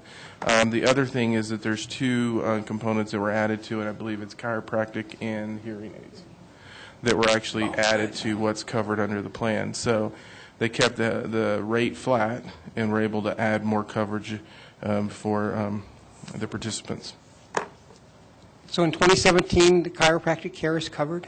Yes. Awesome. That's great. Thank you. And those were 2 things that we were hearing from the organization in terms of 2 things that we're hearing routinely are chiropractic and hearing aids in terms of coverage on that. So great job negotiating. Honestly, and we're going to be bringing some other items back to you in terms of the wellness pieces, but it really, I mean, fundamentally has to do with the claims and the performance of the entire organization and the individuals. And so down the road, maybe within the next month, we're going to bring an additional wellness piece that we're trying to use to encourage folks to take advantage of our wellness program so we can continue to have positive claims experience. Thank you. Councilmember Christensen? I do have a question about the general employees retirement plan. So we are paying, employees are not paying into FICA or Medicare. They have instead the GURP. So Jim's about to give that presentation. Yeah. Jim's about to give that presentation. That's fine. Mayor Coombs, members of council, I'm about to actually go over those 2 benefit issues. You've made half my presentation, though, so I should be able to move it along faster. So I will start with the health benefit fund, and then I will get into the pension benefits and try to, if I don't answer your questions, please direct me back to them. So again, you already heard about the health benefit with Kaiser being flat. In addition to that, our dental premiums also did not increase. That allowed us to make a change to our contributions in this 2017 budget. We decreased the amount of contributions that we make as a percentage of salary from 17% to 16.7% for this year. Of course, the salaries do go up some, so we do still have some increase in the revenue to the health benefits fund. We'll back up, and the second bullet here does show you that the Kaiser costs since we got in with Kaiser in 2007 have averaged 3.65 for the HMO and 3.7 for the triple option, compared to industry averages of 7 to 11% increases per year. So our health benefit fund is also paying for wellness incentive costs. City manager just made some reference to our plans to try to increase in that area. This is an up-to expense. We haven't spent near this amount in the past. $475,000 for other employee plan benefits, post-employment benefits is what OPEB stands for, and this is liability for insurance that we offer to our employees to take as retirees before they reach the Medicare age, if they do retire before age 65. This helps pay the difference because they're basically getting the subsidized costs, and so we have an unfunded liability in relationship to that benefit, and that's $475,000 a year that we put it away. This is studied every other year by an actuary to see what that liability would be updated to. We also are paying $46,000 for police and fire physicals out of the health benefit fund. We obviously want to make sure our public safety employees are in good physical shape, and so they go through a higher level of physicals than a normal employee would. So we cover the cost of those. And then the health benefit fund balance is over $6 million. It's growing over the past couple of years. This should allow us to be able to sustain this contribution level into the future, even with some potential increases into the future as well. So I'll move off the health benefit fund unless anyone has any other questions on that. And then I'll get into the pension benefits. So we have 3 defined benefit pension plans. 2 of them are closed plans for our old hire police and fire employees. There's about 10 retirees or beneficiaries in each of those 2 plans. They're closed plans, as I mentioned. They have, in the past couple of years, not had any unfunded liability and were considered to be funded at over 100%, so over fully funded. The old hire fire plan is still 108% funded, has a negative unfunded liability, reflecting the fact that it has a surplus. But the old hire police plan this year, we just found out in the last month where we received our annual actuarial report that this plan actually dropped below 100% this year and is now got a unfunded liability of almost $102,000. It's 93.9% funded. So we have budgeted for a contribution to this plan to amortize that liability at $13,810 for 2017. In general, I do need to point out that the defined benefit plans and the actuarial assumptions for them are based on the investment, based on a number of factors, but one of the biggest factors is the investment returns for the portfolios of these pension plans. In addition to that, there are assumptions made about pay increases, mortality. There's a lot of different factors that can have an impact, but contributions as well, of course, is one of them, but one of the biggest factors really is our investment performance. And unfortunately, in recent years, our investment performance has not met the actuarial assumption of 7.5% per year. And so as a result, our funding has dropped on all 3 of the defined benefit plans. They all invest together in an investment trust. And then, in turn, our contribution requirement has risen on the 3. So in the general employees plan, it now has an unfunded liability of $10.9 million. It has $140 million or more of assets. It's 92.5% funded. This is a really good funding ratio for a public pension plan. I point that out to you every year. Our actuary does the same to our board and points out how well we're doing. Although I want to keep in mind that although it's good to be there, I do believe that it should be our goal to reach 100% funding because regardless of how poor other plans may be doing, we're still going to need to provide the benefits that are promised in this plan. It's long-term, it looks long-term, but at the same time there are reasons that we would like to try to consider to move it to fully funding. Our contribution requirement, the actuarial requirement, increased from 11.5% to 11.77% for this year. Now, what we do in the assessment of our investment performance from year to year in the actuarial study is it takes all the gains and all the losses and it defers them so that we don't take the full gain of the losses in 1 year, but instead it smooths them over 5 years. So, in fact, we have a number of deferred losses that will be hitting us from recent years' investment performance, which will likely lead to future increased contribution requirements. So, our actuary made our board aware of that looking forward. Also, what we've done is taken a look at our funding policy. We have a very old policy, somewhat outdated, and our funding policy is how we pay for our unfunded liability over time. And the approach that we have been using in the past is an open period as opposed to a closed period. So we're doing it over a period of 30 years, but it keeps, every year it just rotates into a new 30-year period of amortization. So in fact, since we're not fully funded, it's really never going to reach full funding if we continue to roll that over to a new 30-year period every year. So using a closed period approach will at least begin to put a defined period of time over when we will reach full funding. That funding policy, whatever one that we use, is what the actuary then in turn uses in determining what our actual contribution requirement is from year to year. So the GERP board did propose to make the change to a closed period, and we typically do move forward with those assumptions, but I wanted to make sure the City Council was aware in case there was a concern. You certainly could direct otherwise, but this is what we will ask our actuary to do this study for 2017 based on. If it were in place now, it would increase that contribution requirement further from the 11.77% to 11.9%. We simply haven't redone the study. It would be, we think, an unnecessary cost to do that at this point in time.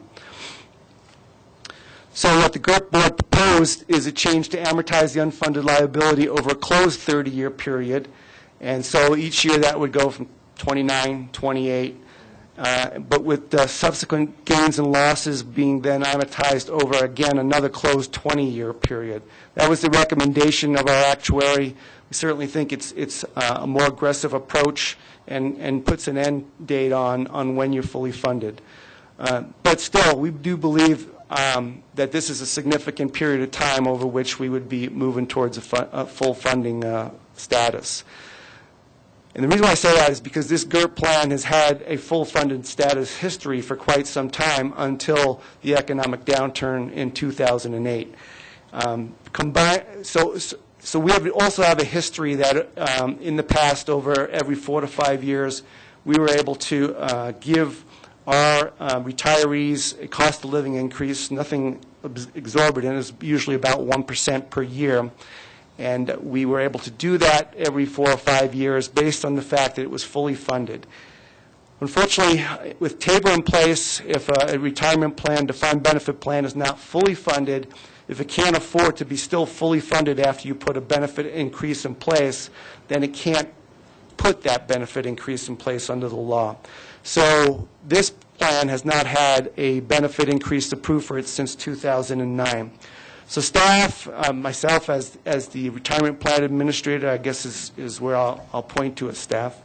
But I think the board as well has agreed with me that they propose that we attempt to move more aggressively towards a full funding of the GERP plan, as opposed to then just over this 30-year period of time. The benefit increases in some plans, for instance, PARA, benefit increases are built into the plan, which is one of the reasons why PARA has such a large unfunded liability, though, because there is no growth in benefit built into our plan. It helps to keep ours somewhat at a strongly funded level. Staff is proposing that well, I put that in there twice, didn't it? So our proposal for 2017 is that we increase the city's contribution requirement from the existing 6.7%, and I shouldn't say the requirement, but it's what the city's budgeting for contribution to the plan currently is 6.7% in 2016. We're recommending changing that to 7.2%, while at the same time increasing the employee contribution requirement from 5.7% to 5.8%. So overall a 0.6% increase in contributions. Cost impact to the city for the 2017 budget would be $220,000, and about half of that is from the general fund. And I pretty much assure you that when we come back in a year, depending on how this year finishes in our investment performance, which has been good to date, but not expecting we're going to blow away 7.5% unless something changes in the next 4 months. So I think we'll probably be continued to be on the same path towards the funding status. I'm not going to expect to see a large change, except for the fact that we do have deferred losses, and depending on what happens as well this year. So we'll say that we may be coming back with a similar type recommendation as well next year as well.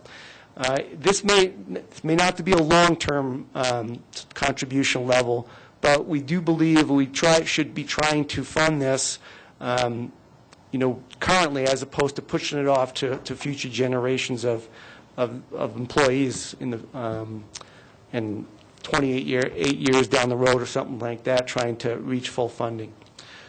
So that is all I have on the pension. So your question was on Social Security. None of our employees are in Social Security, but I think you also asked about Medicare. No, actually, most of our employees, anyone hired from 1986 forward, is included and does contribute to Medicare. Prior to 1986, when we exited from Social Security in 1980, we did the same with Medicare, but federal government did require that all new employees begin contributing to Medicare beginning in 1986. Any other questions on these recommendations? Well, so obviously, if market returns are good for a couple of years, like you get to 15%, then we're going to be back to where we're 110% funded. And my one question was, if you back up a slide, why did you choose to, have the city bear 0.5% and the employee only 0.1%? Just a question. I'm not saying that's a wrong assumption, but, you could have said the employee goes up 0.2% and the city goes up 0.4. I'm just curious how you arrived at those two numbers. That's a great question, Mayor Coombs. It certainly isn't from some mathematical formula. We've had different changes in the past. Earlier on, the city bore any change in the contribution requirement. Once we did reach the unfunded level, we did begin to split that contribution increase requirement between the general employees and the city evenly. I felt like if we were going to take this aggressive approach, it was should be an approach where the city takes the lead on it. This doesn't need to be the actual breakout. It could be different. But I looked at the amount that 0.5% would cost, and based on whether I thought it would be affordable for the city or not. Okay. Well, I thought, I sit on the GERT board. I thought that was a wise decision to, close that 30-year and then amortize, over the 20-year period, because otherwise you're always walking halfway to the distance to the goal, and then you're going halfway and you never reach the goal. So I think that was a good philosophy, and I agree with it. So, in fact, I'm voting for it. Well, Mayor Coombs, just for the record, you actually didn't sit on the old hire board, right, so yes, you didn't vote on I that. did not vote on it, right. You did sit during that presentation, and you did participate. So. Yes. Thanks for that correction. You bet. Any other questions? All right. Thanks, Jim. Thank you.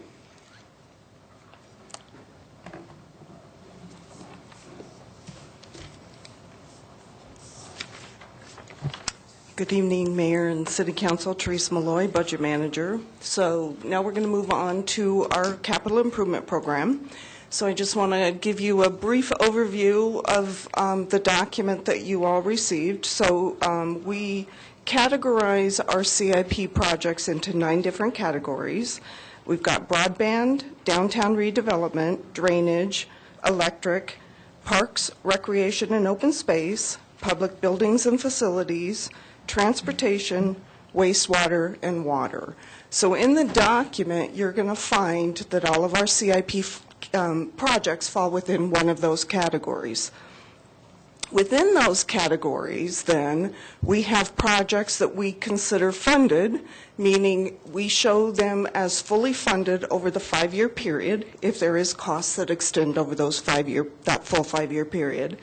We also have categories that are unfunded, meaning we don't have the revenue or the fund balance to cover those project costs. And then we have projects that are partially funded, where we can afford to fund a portion of the project, but not all of it.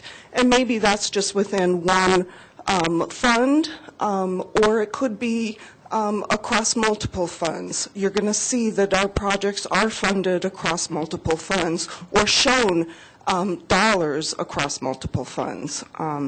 So that's pretty much how we organize our document. So just wanted to give you a quick snapshot of what our 2017 to 2021 CIP looks like. It totals $241.2 million in those 9 categories for you. Water is the highest project cost at almost, $59 million, followed by transportation, and then parks and recreation and open space and public buildings. So that's the full 5-year picture. Out of that 241 million, almost $3 million is what we're proposing to show as to fund for 2017. So out of those categories, transportation would be the highest, followed by drainage, and then parks, recreation, and open space, and public buildings and facilities. So this evening, we've got several staff that are going to give you an update on projects that we are proposing for funding in 2017 in the categories of drainage, public building and facilities, transportation, parks, recreation, and open space. And then we have one project in electric to update you on. So they're really going to focus on 2017 projects in those categories. Last week, we also talked to you about a bonding scenario for these projects for 2019. So they're also going to talk a little bit about the specifics of these projects for you this evening as well. We're going to start with Public Works and Natural Resources, move on to Community Services, and then Public Safety and Power and Communications. So with that, unless you have any questions, I'm going to turn it over to Dale.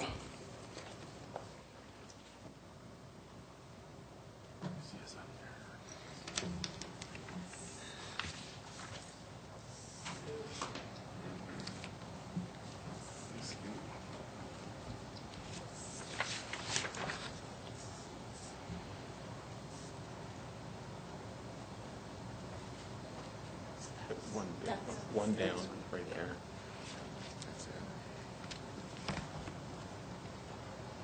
Mayor Combs and members of council, I'm Dale Rademacher, General Manager, Public Works and Natural Resources.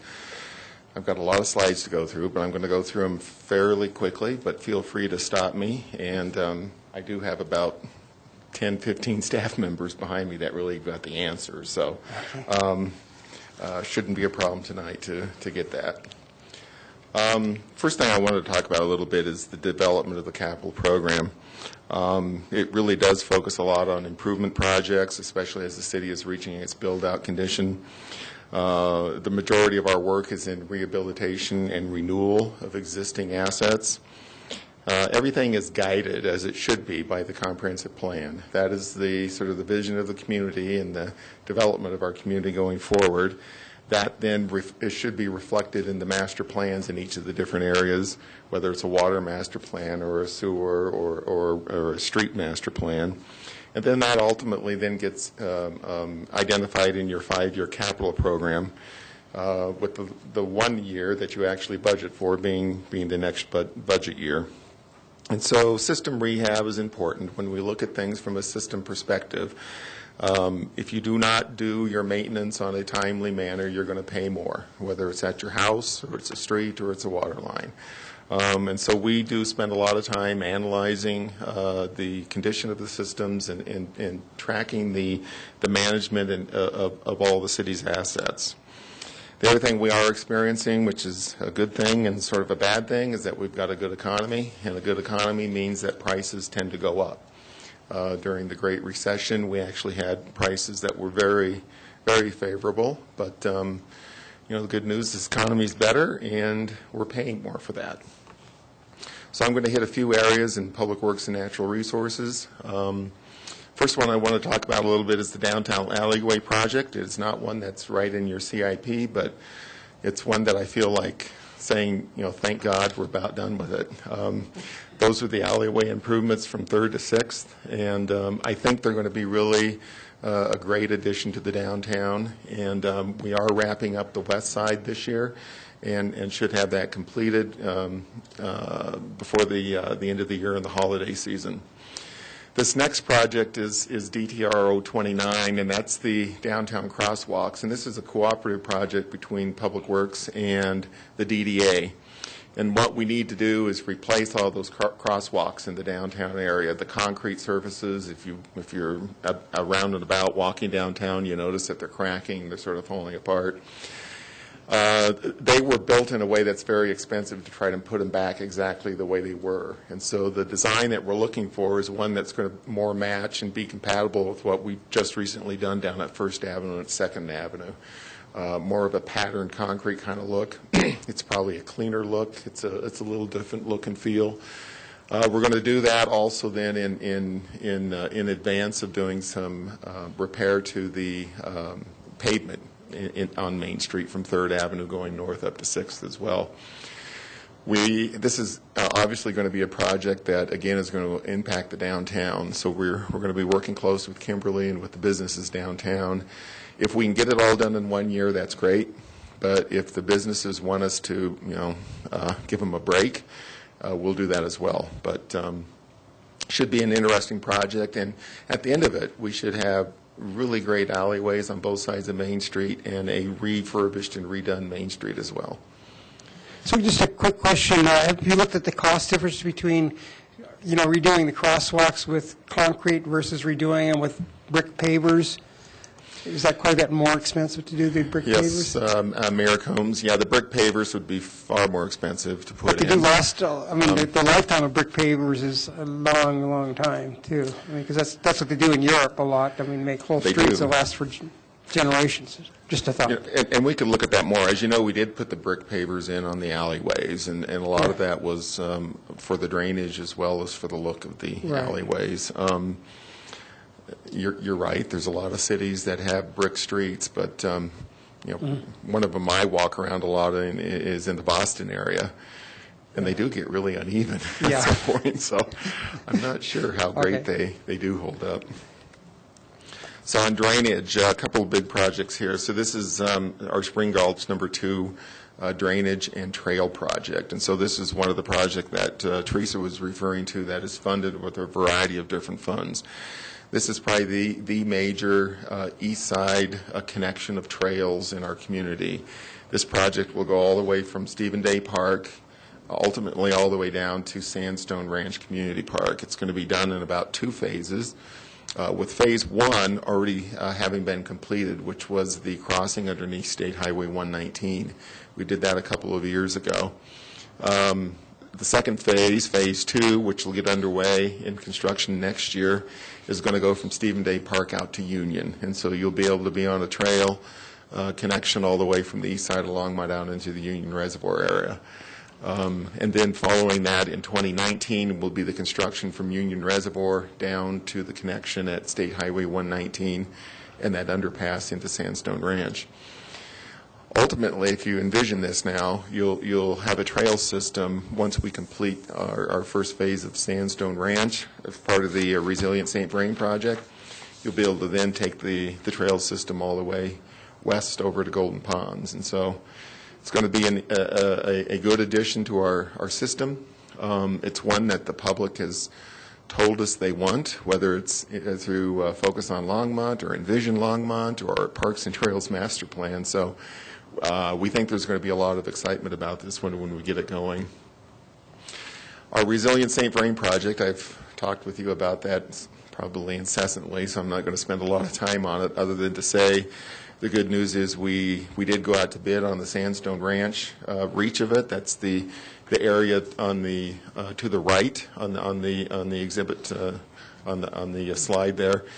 Those bids came in very good. They're actually under our budget, and we will be looking to get those awarded yet this month. We are also under final design for City Reach 1 with the intent to go out to bid for that yet this fall, late this month or early October. So both of those two major reaches are going to be under construction starting this year. It'll roll all the way through 2017 and into 2018. Simultaneous with that, we are finishing the final design from Main Street all the way upstream now to the Burlington Northern Railroad crossing. That phase is going into design, and we hope to be going to construction with that late in 2018 and into 2019. So this project is one that probably, again, has more funding options than you can shake a stick at. But the biggest chunk of money coming into this is the FEMA public assistance money for alternative projects. We were fortunate in Longmont to get about $29 to $30 million in that project.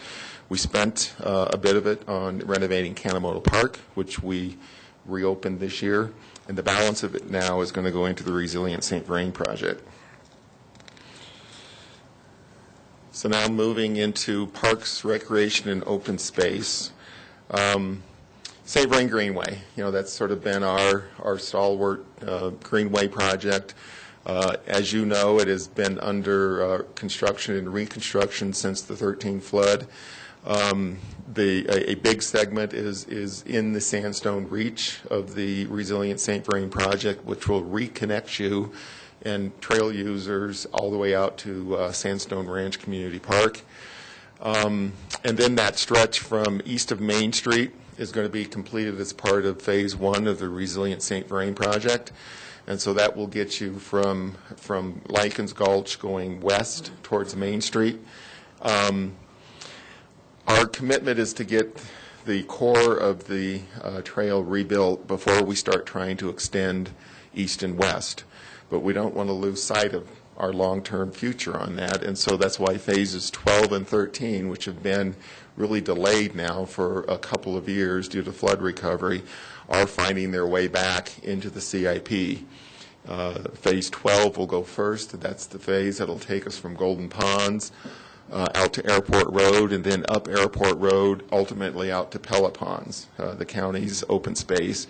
The county right now is rebuilding Pella Ponds, and so we hope to time that trail connection to be consistent with actually having a place to go that's rebuilt out there.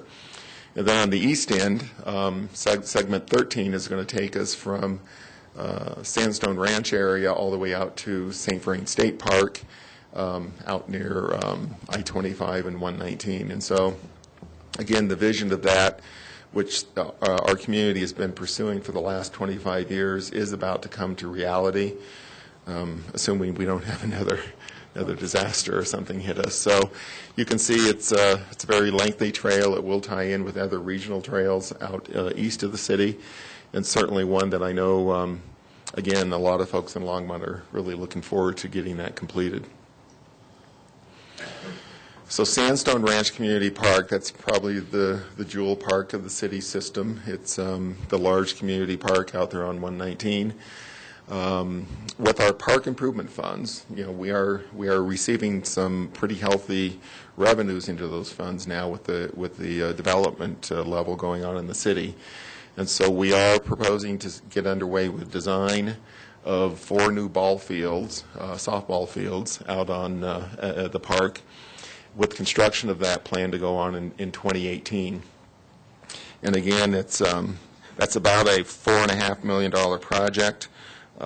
Actually, I'm wrong, $4.8 million construction project. So it's fairly expensive, but it will be a nice addition. I know Mr. Friesner is certainly looking for more space for programming of ball fields here in the city.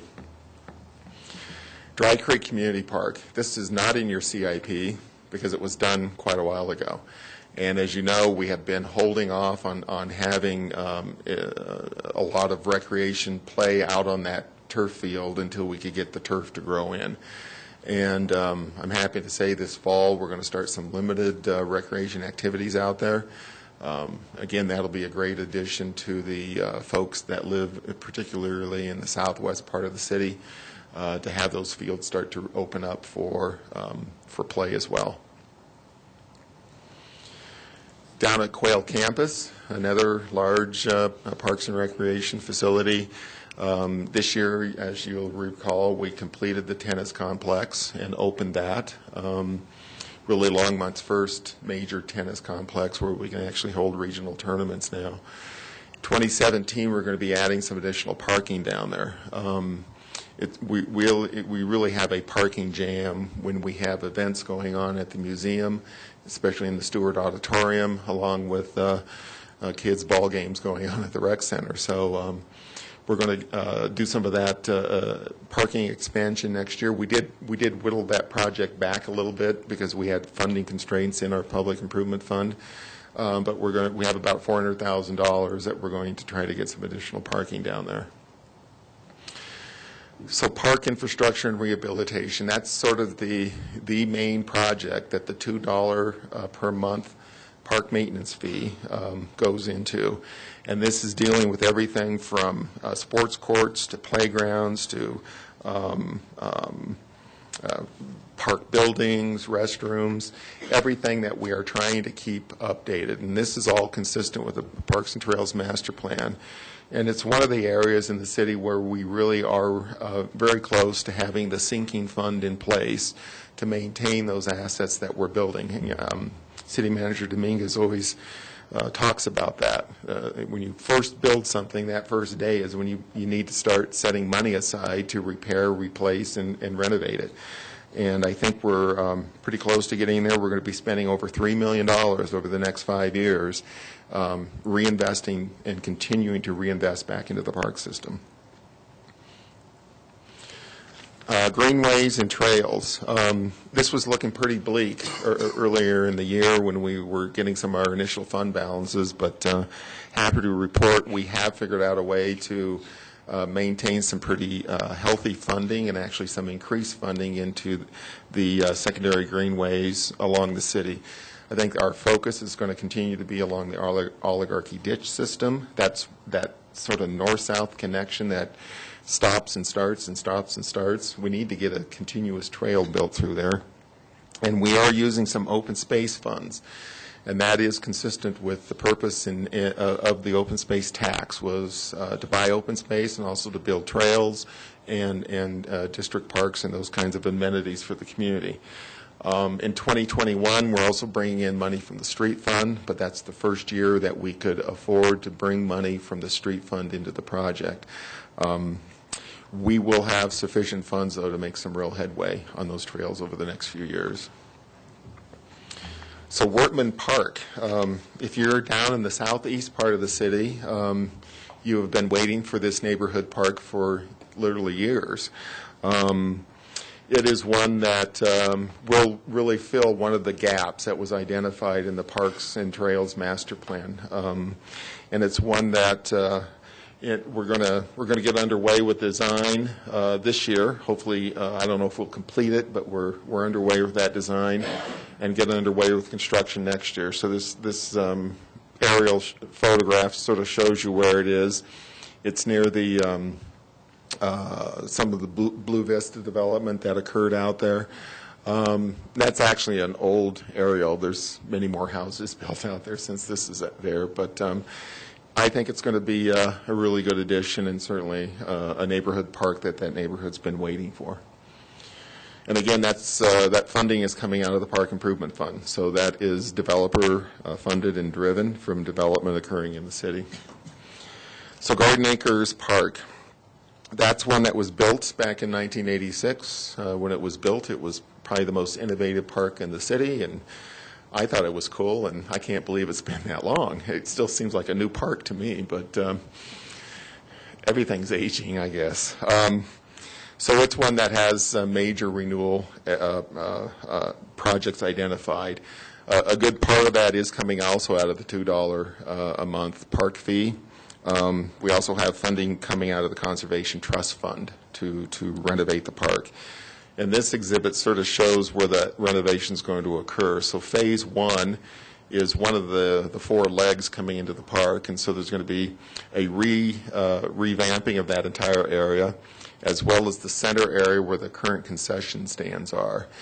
So the park is going to change from a heavy focus on concessions and concessionaires to more of a food truck kind of approach, which is what we've heard from the public as sort of the new way of doing things, as opposed to selling hot dogs out of the center of the park. So that's one of the big changes. The other ones that we're doing relate to the playgrounds that we've had to close down in that park.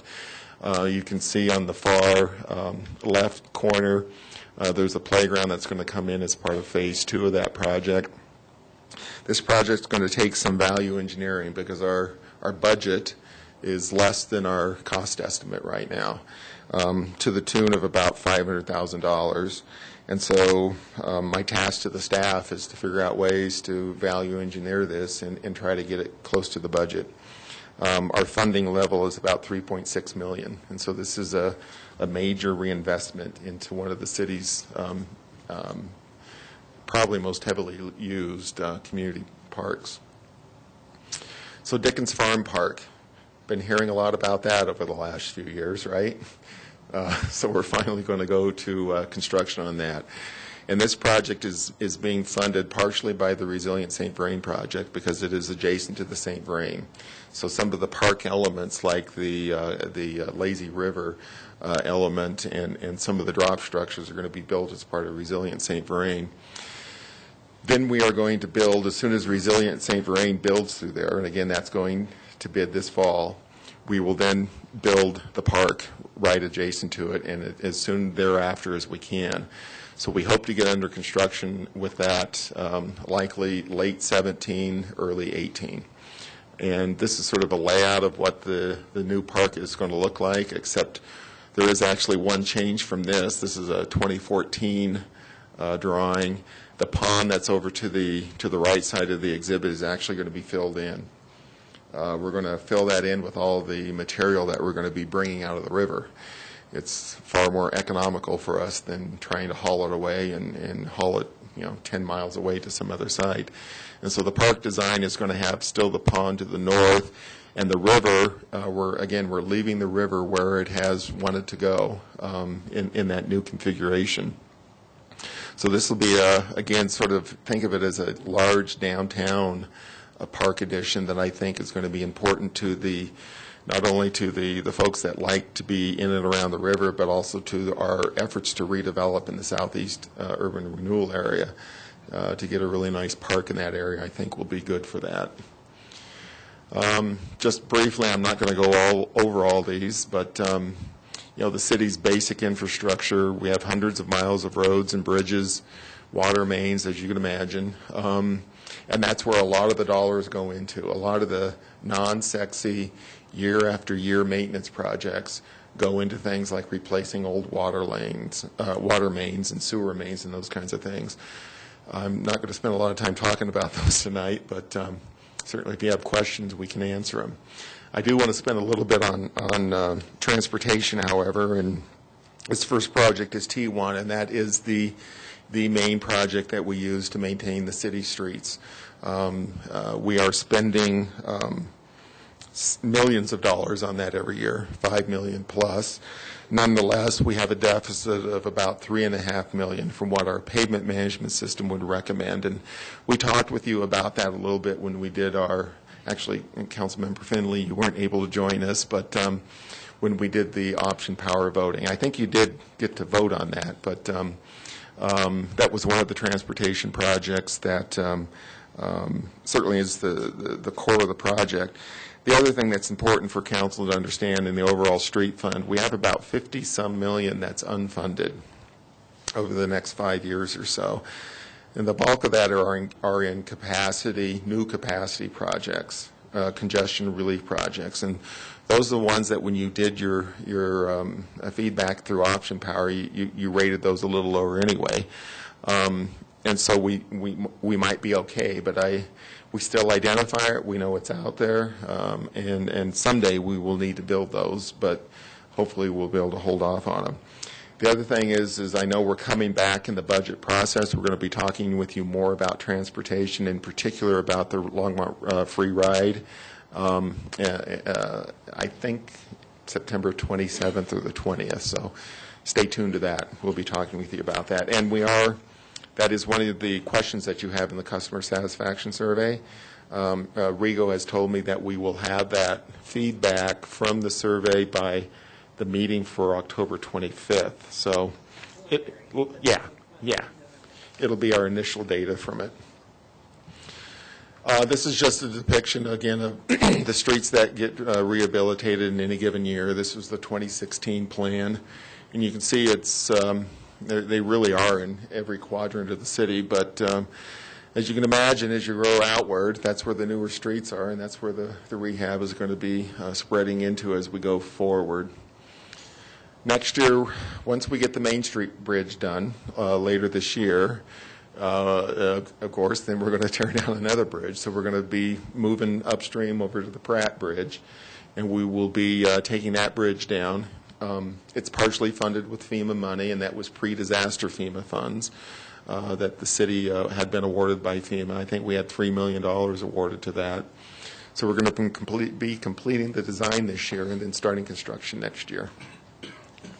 Are you all still with me, or are you bored to death? So when you take that bridge, you said you're going to take that bridge down, you physically take it totally down and rebuild it, or do you keep half open, or what do you? Okay, just like me, okay. I've been advised by phone a friend that we're going to do it a half at a time. So, Councilmember Santos. So Dale, you showed it earlier, but the BNSF. So we have funds to go to the BNSF, their crossing. Have they been, they haven't been very helpful with doing their crossing. Have they come to the table a little bit more about, we're going to build our stuff here, but if it's going to be able to take the new flood flows, but if you don't, right. And what I'd say to that, Councilmember Santos, good point. I think we are actually having good conversations with BNSF. Okay. Nick Wolfram has sort of been heading those conversations up thus far, but I know city manager has been involved. And here's what I do know is that we are going to them as partners, not demanding anything, but rather to say we think it's in your interest and our interest to get that bridge replaced. It will help to protect your train system. Right. And to that end, we are designating some of our Dr. Cog money to go to there. We will also figure out other funding sources. I don't believe that we're going to get BNSF to fully fund the bridge. I think we're going to have to come to the table with some dollars. It would be great if we could get RTD as well to come to the table with us, because that new bridge is going to be needed for their Fast Tracks train system into Longmont as well. And so those are really the three players. We do have a couple of years to get that figured out before we're going to be up there, but that's one of the big areas that we're going to be trying to coordinate getting it funded. Well, I'm just glad to hear that the BNSF has finally come to the table a little bit more. Well, and I would say overall the conversations with BNSF and RTD have been positive with regard to this project. So it's a much different position, I think, than we were in a couple of years ago. Cool. Thank you. It's amazing. I think even the railroad understood what happened to their track in the flood. So it's not. Thank you, Mayor Coombs. Just one other question, unrelated to what you've talked about so far. That's the extension of Boston all the way to Martin. And how do we get from existing Boston over to Main Street? Has that been, is that in the works, and is that in any CIP funding yet? If I understand you correctly, Councilmember Moore, and correct me if I didn't, we are building right now the Boston Avenue connection from Martin to Main. Mm-hmm. That is going to line up with Boston Avenue on the west side of Main, and so it will be a full intersection that will ultimately have a traffic light installed there. Our intent is to then be able to go west on Boston to Pratt, and then further down Boston and over the railroad. So the railroad crossing is not yet agreed to, either by the PUC or the railroad.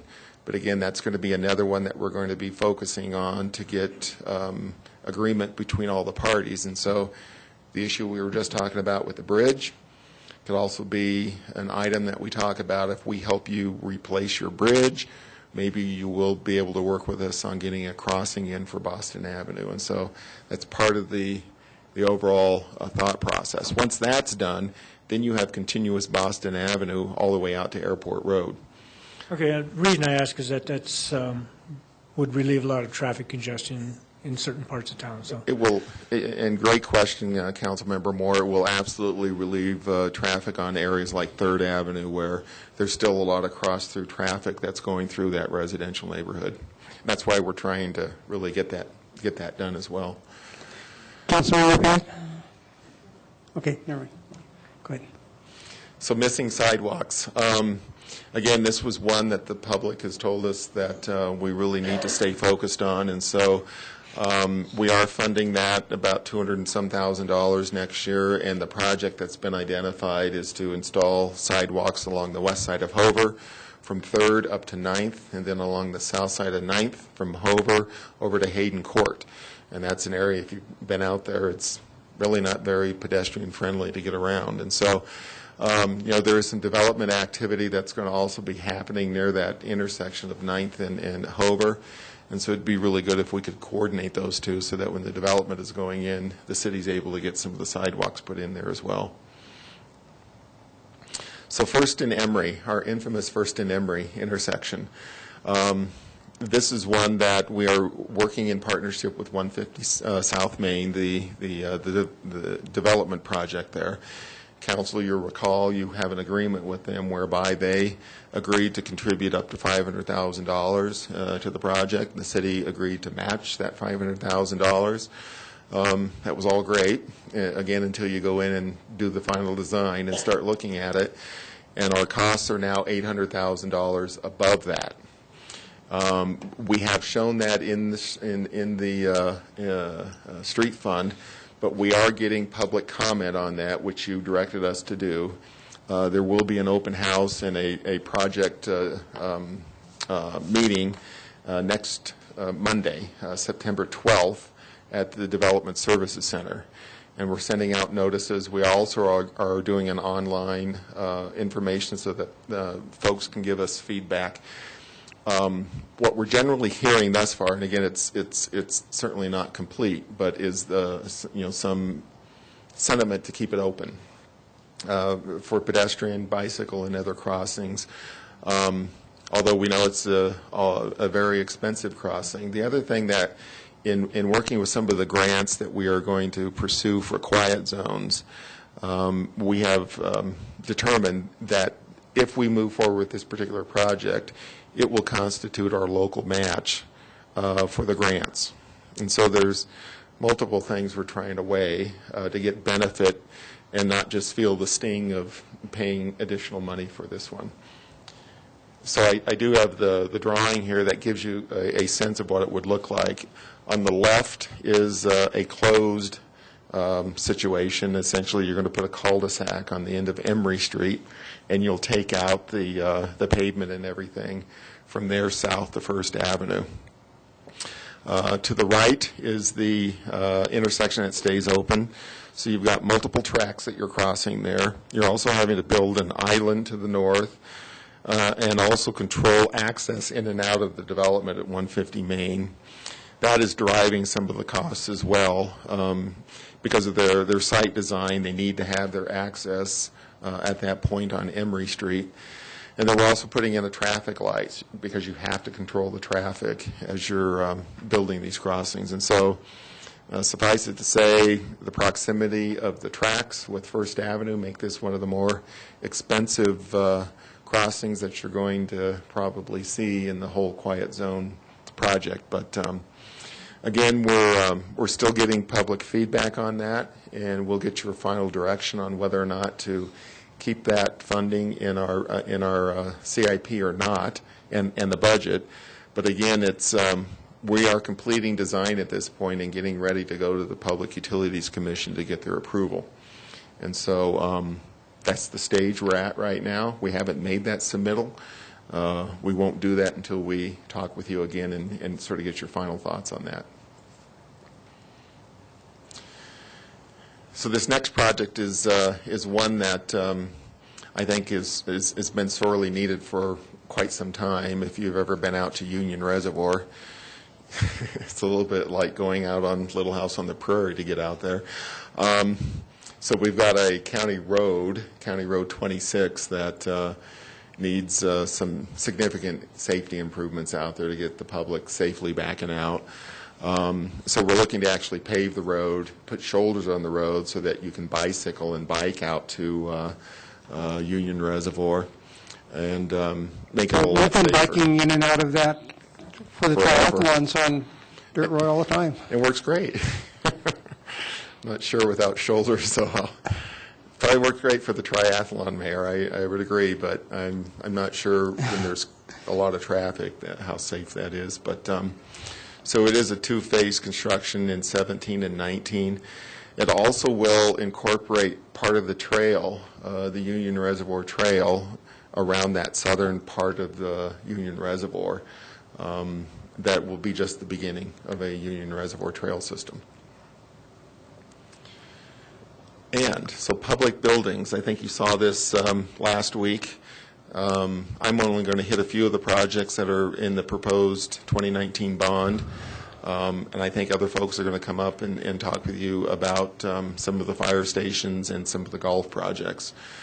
I'm going to go through this pretty quickly because, again, we did this last week. So the Civic Center, about a $1.6 million project in 2017.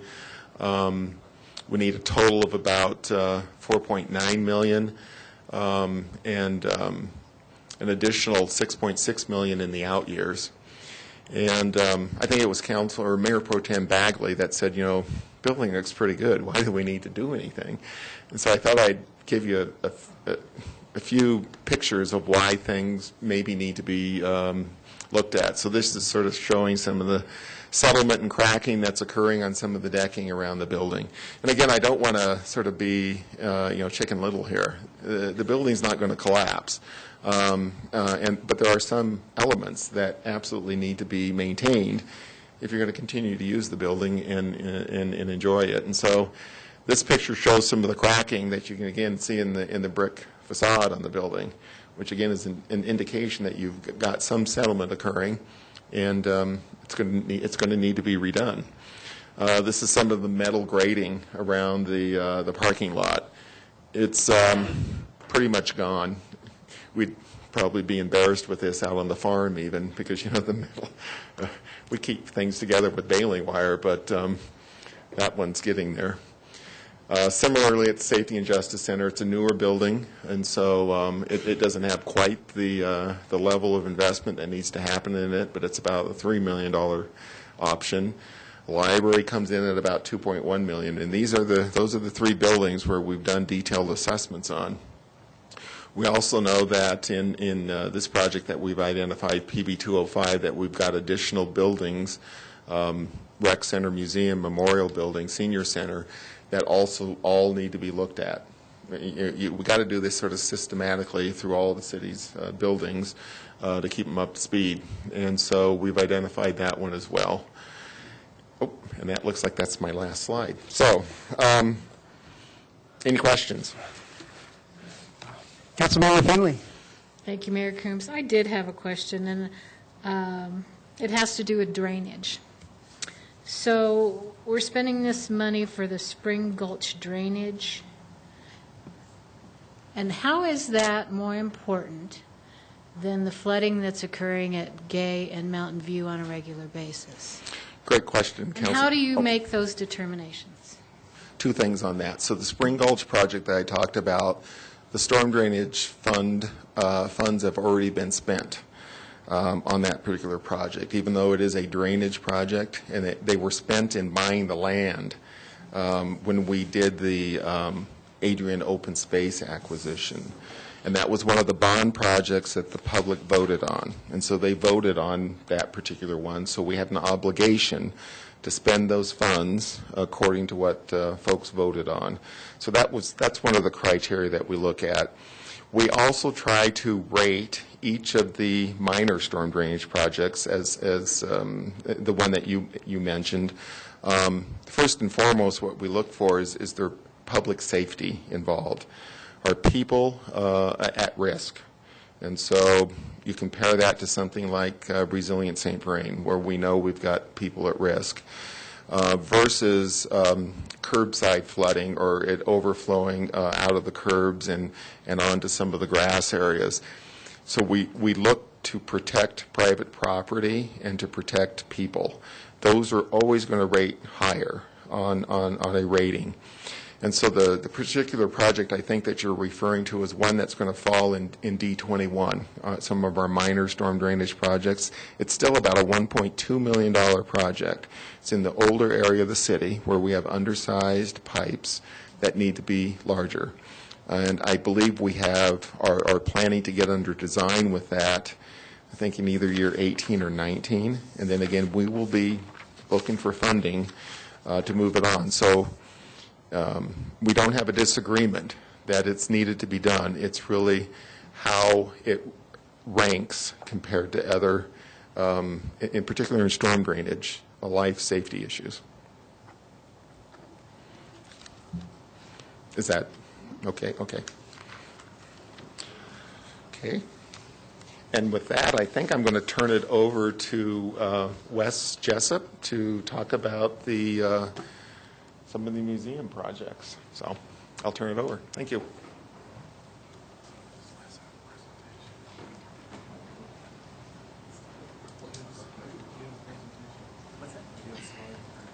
Yeah, we do. I think all the way down. That was the Can we just take like a 3-minute break? We'll just stand there. Well, it's a restaurant. It's a museum.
as most of you know, in 2012, the museum's storage for its collection was at First and Main area.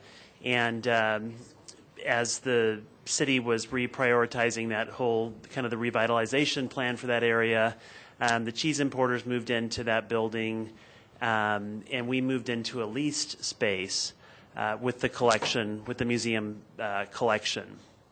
So over the last few years, we've been working to create a plan for the future for the collection for a permanent space. Our lease is up in 2018 in July, and over the last couple of years, we've also learned that public safety, due to the new state requirements that mandate that criminal evidence be held for longer periods of time, has caused us to kind of come together and talk about a space that we could share, two discrete spaces in one building. And so that is the need, and that's kind of where we are right now.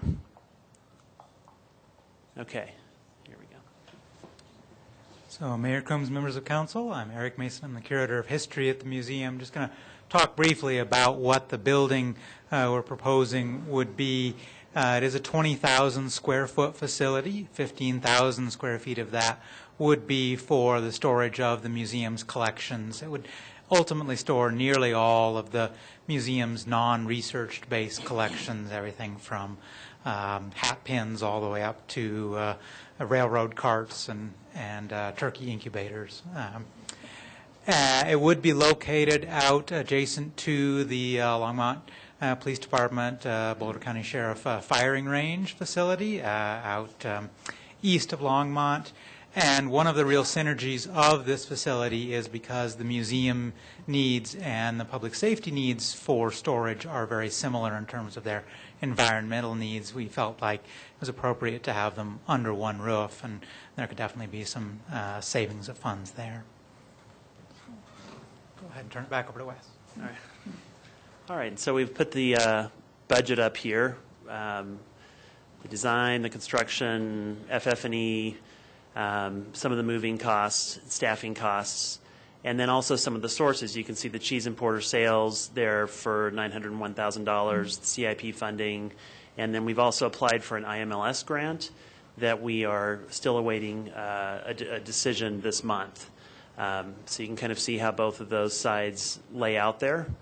And if anyone has any questions about this facility or about the budget or anything, be happy to answer them.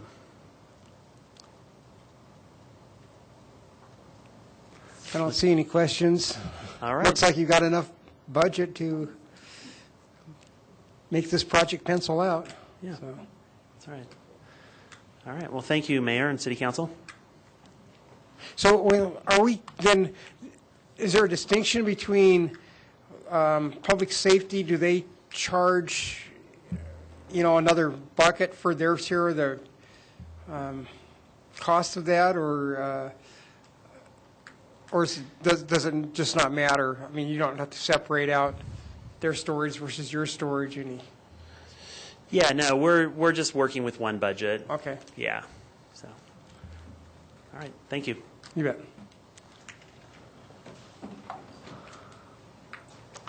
So Mayor and Council, before we move into recreation and golf projects, I wanted to let you know that we have a replacement page for the golf fund statement that is in your CIP document. The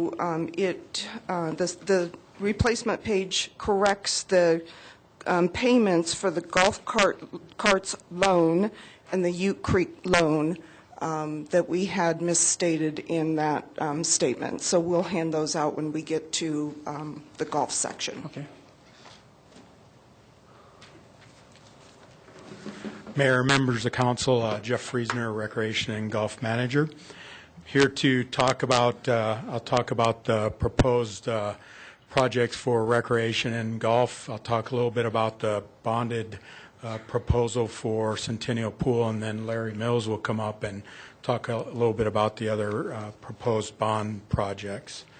The first project I'll talk about is actually a Community Services Department CIP that schedules the purchase of specialized equipment, fixtures, and public space amenities.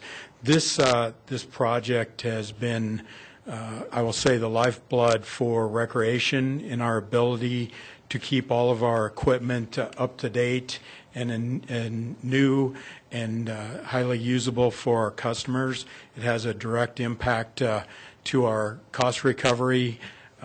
It give examples of the types of equipment that it replaces is cardio and workout equipment down at the rec center, down at the Memorial Building and over at Centennial Pool. Without our ability to replace equipment every 3 to 5 years, I think it would really start to impact our service to our customers. Other items that we purchase are meeting room tables and chairs, billiard tables at the senior center, basketball standards, volleyball standards. Again, all the equipment that is proposed to be purchased in this CIP provides direct service to our customers. Give an example, we buy basketball nets with this, volleyball nets, that sort of thing. We wouldn't buy copy machines for the division because we don't feel that that's a direct benefit to our customers. The second CIP that I'll talk about is the swimming pool and wading pools maintenance, PRO 102. It provides, just like we talked about with the specialized equipment, this provides all of the ongoing capital replacement dollars to keep our swimming pools going. This includes all 4 pools, the rec center, Centennial Pool, Sunset Pool, I guess there's 5, Roosevelt, and with Kanemoto open again this year. It replaces boilers, chemical control systems, pumps, motors, keeps our decks safe for customers to use. One of the projects we're actually working on that is being paid for this year is this fall we'll be replacing the liner at Sunset Pool. Without that liner, we wouldn't be able to open up next summer. Lane lines, we replaced a few years ago. Pool amenities, the small water feature in the leisure pool at the rec center. This next year we propose that we replace the tumble buckets over at Roosevelt Pool. And then also pool resurfacing and filtration. The next CIP is the golf course cart path improvements, PRO 169. This we propose $90,000 each year to do improvements to our golf paths, which includes patching, replacement, and actually extension of the golf paths. And then the final project that's in proposed funding for 2017 is the golf buildings rehabilitation, PRO 191.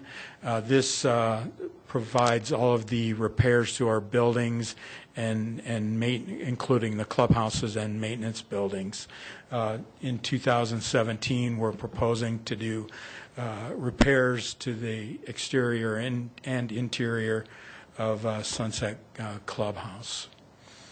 Any questions on the proposed CIPs? Okay, the next part of our presentation is the bond projects that were shared with you last week. I will talk about the Centennial Pool renovation. Centennial Pool was built in 1974. It hasn't really had any major upgrade to the locker rooms or lobby since the pool was built in 74. The showers are really dark and dreary. We are struggling to find parts to keep the showers going. And if you've ever been in there in busy times, it gets really congested with people trying to get in and out, whether it's during swim meets or during our lesson program. This project proposes to do a renovation of the locker rooms and lobby. It will have a direct pass-through from the front door out to the ramps that will get you into the pool. It does major improvements to the locker rooms, as well as adding family changing rooms that are really a nice feature for our customers, especially if you've been there with your son or daughter and you can't get into the locker room because they're just a little bit too old for that. And as a grandparent with a granddaughter, I'm sure I'm going to be facing that in the near future. So any questions on the bond proposal for Centennial Pool? Councilmember Moore? Thank you, Mayor Combs. So, Jeff, with these improvements to Centennial Pool, are we making a commitment to do the pool again at some point in the future then?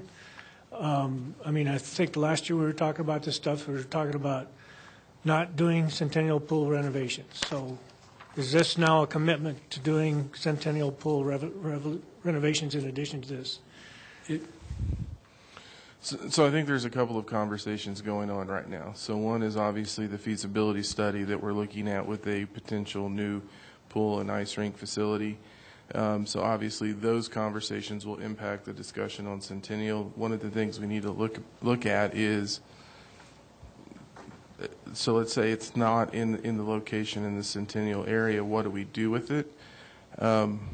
We also need to be prepared that if we don't move forward with the new pool facility, then we know there's things that we need to do here. So obviously my opinion is, we're putting this in as an option in the bond section of this, but based on the direction from council, that will really impact the end direction or the end result. So how much, I missed how much this is in the CIP for, $3 million or 300,000? No, 914,000, I think. Almost $1 million. Yes. So we don't know if that's going to go on, if that investment's going to continue on to a full renovation as well then. So I would argue, if in the end, based on the overall conversation about pools and ice rink, if we decide that we are going to put this $1 million in, then at a certain point there is, unless you want your money to go away, we are also looking at an investment in the facility in terms of the pool itself and the operating systems in that facility. Again, I think it's really related to the other conversation, and we need to get a sense as to what we're going to do with that to figure out where we're going to be. Well, from where I sit, $1 million investment means that we're going to make future investment in that property. That's the direction this sends me when I talk about this, because when you're bonding for 20 years, is that correct? $1 million, so we can't really abandon this improvement in 5 years when we decide to build a pool somewhere else. So I have a problem with that. So got to make sure that we're clear with the public on how this $1 million is going to benefit the community for 20 years, not just for the short-term need, which I fully understand, the Centennial Pool. I've been there.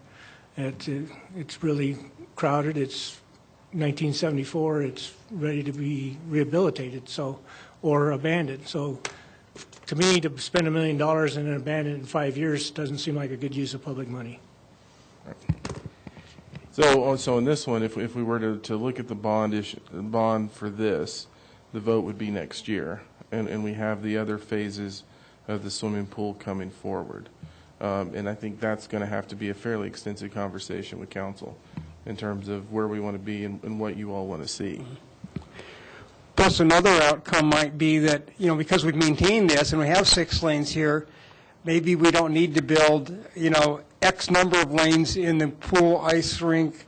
Maybe that could be reduced by 3 lanes and save, the $1 million back in other ways, and then get the dispersion, the geographic dispersion of having 2 areas to Because, I mean, right now, we don't know if that ice rink pool is, ever going to get built, for sure.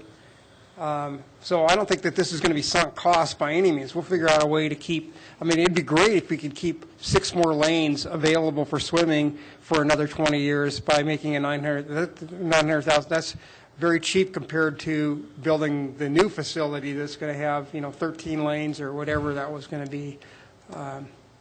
Maybe this decision might allow us to reduce that by, 2 or 3 lanes and save the $900,000 3 or 4 times over, possibly. I mean, we don't know. And that's what we don't know. I mean, we're waiting on the next phase of that study to come back.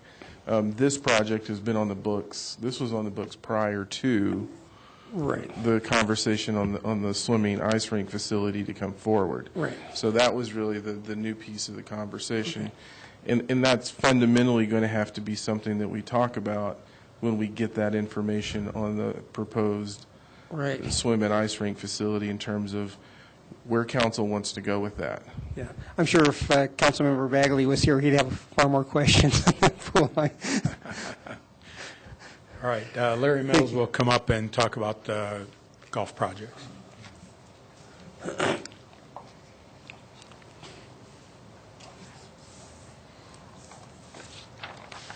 Thanks, Jeff. Mayor Coombs, Council members, Larry Mills, Golf Operations Manager. I'm going to talk about the 4 large golf projects that are proposed to be financed through the bond. The first one is the U Creek Golf Course Maintenance Facility, PRO 24. This project was first shown in the CIP in 1998. When we built the golf course, we inherited a house, a farm building, and an office trailer, and that served as our maintenance facility since the golf course opened in 1997. We believe that a complete maintenance facility is needed to provide adequate space for all maintenance operations, including equipment repair and secure storage for vehicles and equipment. Currently, we are storing most of our mowers, utility vehicles, and equipment in a building that's not very secured.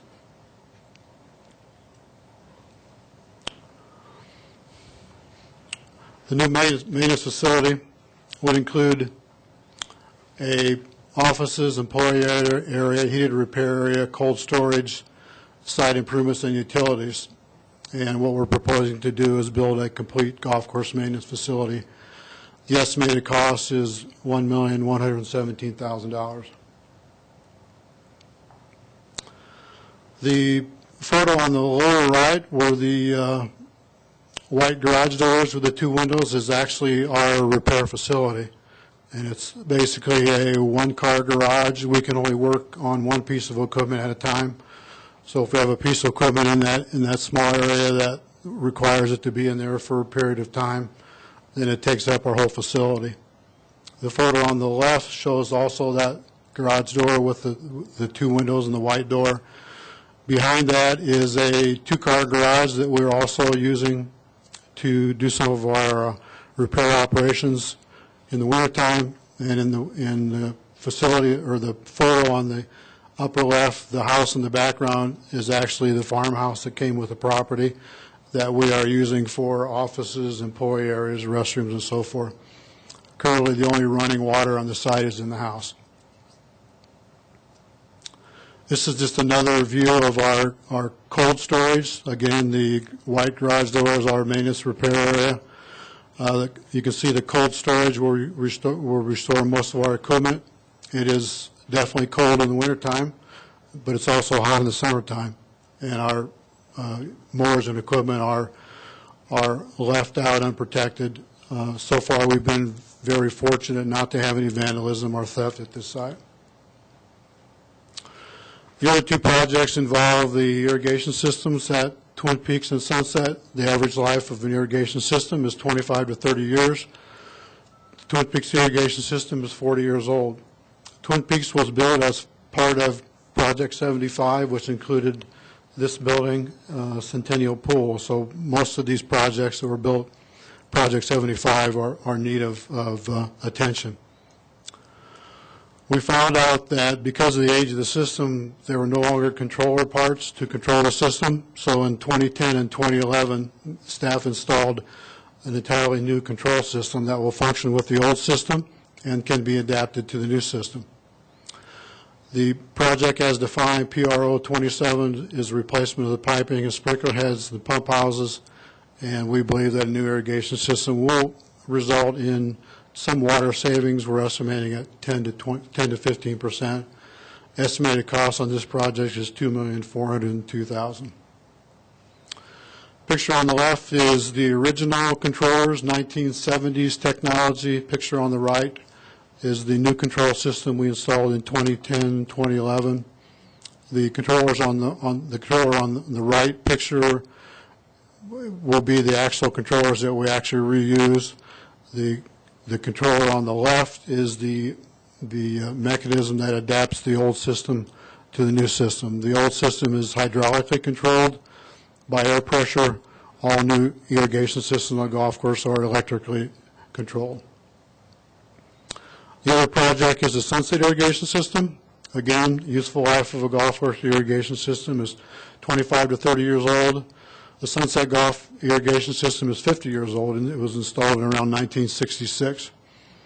The project proposed to replace the pump station at an estimated cost of $914,000. The last project, PR 197, is sort of a conglomerate of various irrigation rehab projects that we've identified throughout the Golf Fund. We believe that if some of the irrigation systems at Twin Peaks and U Creek are fully funded through bond financing, then we may be able to reduce this estimated cost at $1.5 million. So once we have determined, or once council has decided on how to move forward on the bond finance project, we'll take another look at this project. Last part of my presentation is just a brief status of the Golf Fund. The city, as you're probably aware, the city operates 3 golf courses. Sunset built in around 1922, Twin Peaks built in 1977 as part of Project 75, and U Creek opened in 1997. The Golf Enterprise Fund was created in 1985 to better account for revenues and expenditures for the golf courses. For the last 30 years, the Golf Fund has operated, maintained, and improved Sunset and Twin Peaks. The Golf Fund was also able to finance, build, and operate U Creek since it opened in 1997. The Golf Fund has survived the economic downturn caused by September 11th of 2001 and the recession of 2008. In 1998, golf rounds peaked at 134,552 rounds. 1998 was the first full year that U Creek opened. U Creek opened in 97. 98 was the first full year. Since then, rounds have stabilized right around 90,000, and rounds can fluctuate plus or minus 90,000, mainly based on weather. The decline in rounds from 134,000 to around 90,000 can be attributed to flat golf participation and the oversupply of golf courses. I think I calculated that 9 golf courses in our market area have opened since U Creek opened in 97. Given the number of rounds and the current fee structure, the Golf Fund can operate, maintain, and make lower cost improvements to the city's 3 golf courses. Given the current situation, the Golf Fund is not able to finance large capital projects such as maintenance buildings and irrigation system replacements. So I'd be happy to answer any questions. Well, I guess here's the $64 question, but it seems like the gentleman that spoke, public invited to be heard, and some of your own statistics bear this out. Is there ever going to be a point where we might even just consider, maybe shutting down Sunset Golf Course, or, I hate to bring that up, but is at what point would we make that consideration in terms of rounds of golf? Well, obviously that's one of the options that council has at their disposal in terms of looking at this situation. I think when you look at it, you really need to go through an in-depth analysis, frankly, on all three courses to understand the operations and performance, where are you maximizing your revenue. All of those pieces come into play. Ironically, having a very similar discussion on a municipal 9-hole course that we ended up in my past life privatizing. The other thing that you have to factor into that equation then is, what do you do with that property? Yeah, I mean, it's still like you maintain it like a park, but maybe that costs you just as much as maintaining a golf course. Right, and so when we did the evaluation, what we ended up looking at in that case was, what was the revenue differential, what was the increased cost if you decided to look at it in terms of being a park. I mean, even if it's not a golf course, it still is a huge public service, even to non-golfers, by having a big open space and a nice trees and the shade and all the other amenities that go along with the golf course. I mean, I'm not saying that I'm for it. Right. I was just saying, you know. I mean, so obviously that's one of the options available. I think the other thing you take into account is that you also have, so it's a different issue for an older course versus a new course in terms of, is there debt associated with the new course? What are the operational cost that's just associated with the construction of that, and are you still paying it? I mean, so that would have to be a fairly lengthy analysis. I believe we've done something like that before, but we would have to refresh that if that was council's direction. Councilman Moore? Thank you, Mayor Coombs. So we're proposing to replace the irrigation at Sunset and Twin Peaks. Is that correct? Correct. And when would we replace the irrigation system at U Creek?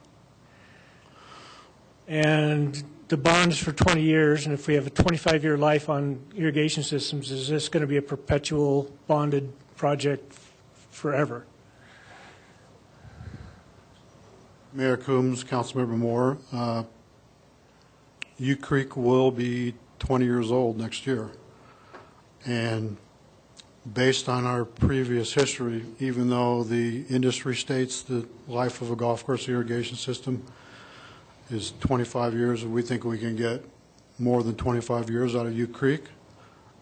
But given the current situation of the golf fund, I don't see us being able to fund another $2 or $3 million project in the next 5 years. So even if I guess we could think that we could even get 30 to 35 years out of an irrigation system based on the history that we see at Sunset, for example. But I just want to bring up the issue that by the time we get it paid for, it's almost time to start over again. And it's going to be something that we need to do a good job of understanding with the public on how we fund these things with bonds, because a city building, we build it and we can, we have it, but an irrigation system is just part of a golf course. And I would like to see the golf courses continue to operate. I think they add value to the city as a whole, but I just want to have a wide open conversation about how do we fund this moving forward. And it's important to be sustainable into the future. As council, we're charged with looking into these future 30 to 50 years, so we have to be thinking about the golf courses in the same way. So that's why I asked the question. I agree. Not to close the golf courses. And for the record, I wasn't saying I was for closing the golf course, but I was saying, at some point you need to as keepers of taxpayers' money, you have to look at all options. And I'm not there yet, but Councilmember Santos. Thank you, Mayor Coombs. Well, that's also with any of the major facilities that we have, whether it's an HVAC system here at Civic Center, whether it's the foundation here at Civic Center, whether it's having to fix things at public safety or the library. I mean, there are things, while the golf fund is an enterprise fund, those major expenses that have been put off for so long, if it's updated and it's updated and you have that some sort of a sinking fund somewhere, or just modernized into the 21st century, perhaps we can get more useful life out of those systems. Yeah, I wouldn't advocate for closing a golf course either. I do play golf. I do play Twin Peaks. I rarely play the other two. But seeing that eventually that one system is just a few years younger than I, and another system is 4 years older than I have some replacement parts on myself I need to fix. But it is going to take a conversation for council, not only with the irrigation systems, but as Councilmember Moore said, that 20-year span of the projects they're proposing for this bond. I think it's a good conversation, but it's also, I believe it's a good investment for the city. But then also making sure that when things come up that need to be repaired in 10, 15 years, 20 years, 25 years, not just the golf fund, but the rest of it as well, that we have the means to be able to do so, to fix them and maintain our facilities. So I think when you look at the life expectancy, and I was just asking the questions to make sure I had the information, but so when you look at the systems at Twin Peaks and Sunset, I think they're a combination of pipes, and so you have PVC, you have metal, you have, it's a mix, and I think some of what you're having is, and I know from talking to Larry, it's literally you'll have a pipe rupture, and it's, do you have the part to actually connect it? And so if council directs us to look at this, I think when we look at the life expectancy of the system, with new pipe, if you went to an all PVC system, there's certain pieces of that could potentially last beyond the 30-year range and reach out more to the 50 to 75. What you have in the other side of it, though, is you have the controller systems and the sprinkler heads that won't last as long. So I think in the broader evaluation of what's the life expectancy of it, and that was me. The broader life expectancy of the system, I think we're going to have to break it down into its component parts as we look at it in the future, so we can give you a really, and give the residents of our community a good hard sense of what that's going to look like. Problem with this one, it's just a hodgepodge. Yeah. All right, well, thank you. I don't see any other questions.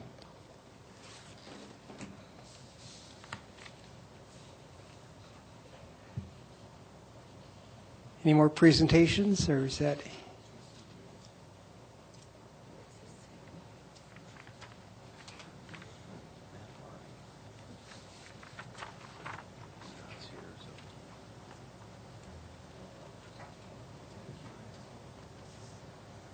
Good evening, Mayor, members of council. I'm Scott Snyder with the Public Safety Department.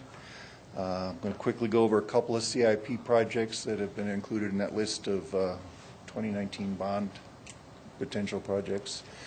The first is Fire Station 6.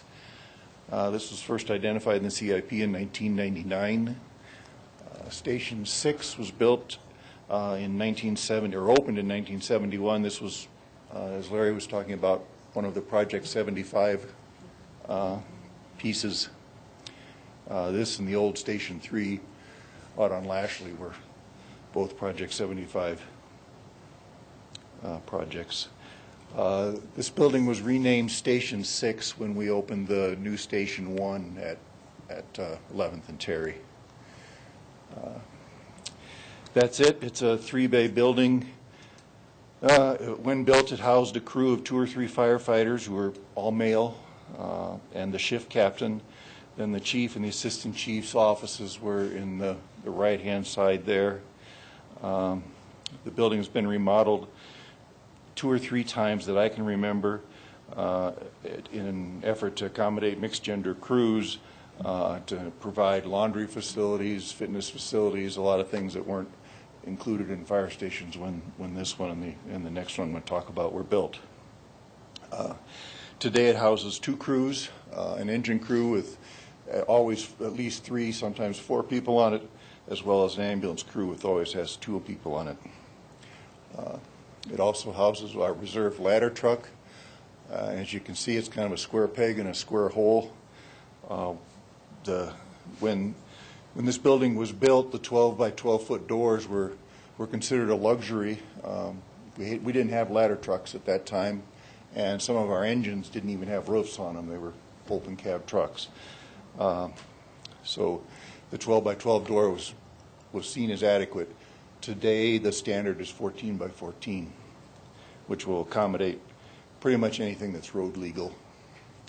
This is looking down the side of the ladder truck, and you see how much or how little clearance there is between the roof, some of the mechanical equipment that's hanging down there above it, and the truck itself. And if the driver forgets to level the bucket on the front of the ladder, it will hit the overhead when they come in. So on the back of the building, there's a big sign asking if their bucket is level, just to remind them. We also keep a spare ambulance here, so there's 4 vehicles in this building at a minimum all the time. A lack of clean storage is a problem a lack of storage throughout the fire department is actually a problem, but keeping the bunker gear, which is their protective equipment, a coat and pant outfit for a firefighter costs about $2,400, and we've got 12 firefighters in this building whose gear sits out there in that apparatus bay, absorbing the diesel soot and the road grime from the trucks. Some of their station supplies are in that closet there to the right. There's similar closets on the other side of the building. This is the engine company's office. Used to be the assistant chief's office for one guy. Now there's 3 people use that space. The ambulance crew uses what used to be the receptionist desk, secretary's desk for their office. There's a public restroom, which with a door that I'm not sure it's quite 2 feet wide. I know for a guy my size in that room, it's kind of hard to move around, let alone get a wheelchair or anything in there that does not meet ADA requirements. And then the former chief's office is now the fitness room, which is also very crowded. Station 2 is the other project coming for us. This building is even older, opened in 1967. It's at the intersection of Mountain View and Hover. Also a 3-bay building. All the doors were originally the 10 by 10 foot size that you see, the 2 on the right. We added that doghouse on the left there to accommodate a modern truck in 2010. We had to add about 4 feet to the length of the building and raise the door just to get the truck in there. We couldn't do anything about the width because of the way the roof is bearing on the columns between the doors, so it's a pretty tight fit for the truck. There's a couple reasons why we want to relocate this station and not just replace it where it is. First off, the site is very small. It already encroaches on the right-of-way for the street and the property line to the north, historic Hover Home property. To do any sort of expansion would require variances, front or rear. But the big issue at this station is visibility when you come out of the building. This is the driver's view of traffic coming from the west on Mountain View. As you can see, you can't see very far. Looking towards the intersection at Hover, your vision is pretty limited by the landscaping there on the corner and on the trees at the Hover Home. And then cars coming off of Hover making a westbound turn onto Mountain View. This is their view of the truck coming out of the building. So there's some real sightline issues there that concern us. This is the primary truck sitting in its expanded bay. It kind of noses out into this little jut out part. They keep the truck farther forward so they can walk comfortably behind the truck. If they centered it, they'd have to scoot kind of sideways around either end of the truck. And the same is true of Engine 8, which is a reserve. It's one of our smallest pumpers, sitting in the other side, and then there's a brush truck in the middle. Their storage of bunker gear and everything is also out in the bay. Their storage of station supplies is down in the furnace room / laundry room. And then they have a fitness equipment down in a basement area that's also very crowded. And that is all I have. If you have any questions, I'd be glad to try and address them. Councilmember Moore. Thank you, Mayor Coombs. So the first station is number 6. What are you going to do to the structure there? We've looked at, over the years, we've looked at a lot of different ideas of trying to raise the roof, but that doesn't let us widen the bays at all. There's that part of Southmore, or South Longmont, is very swampy. You can dig down just a few inches and come up with damp soil any time of the year. And so and that was put on a spread footer style foundation, and it moves. We've got a lot of cracks in the exterior walls, and the floor has some unevenness to it. So in the long run, I think we're better off to scrape it off and start over. Okay, to build a brand new building. Right. And so then you're relocating number two to where? Site determined somewhere in the neighborhood. Okay. The general area is real good for response, and we want to stay near that intersection. The Mountain View and Hover area. Okay. All right. Thank you. Councilmember Santos. Thank you, Mayor Coombs. Scott, on 6, with scraping, is there enough room to build adequately what you need, what fire needs out there? I believe so. I think when the time comes to get real serious about this project, we might look to see what other options we might have for relocating in the neighborhood, but there's not a lot of vacant ground in that area. And again, this station's well located as far as response times and access to the main arterials. And scraping it off and building a new building creates an interim problem of where do you house those people and how do you maintain service down there in the meantime. So it could be that we look around, see if we can come up with a relocation option, but the site is large enough to house what we need. It's almost an acre. Okay, thank you. I notice when they come out of the fire station there on Hover, because of the sightline visibility, they turn on their lights of the fire truck, which I think is a good idea, just as they pull out, and then they turn them off. Because then they're more visible for the traffic. But I do think that does have some poor sight lines because of the trees and the way the road kind of curves a little bit there. I should point out that road has been realigned twice, each time moving it a little closer to the station. Yeah. All right, I don't see any other questions. Thank you.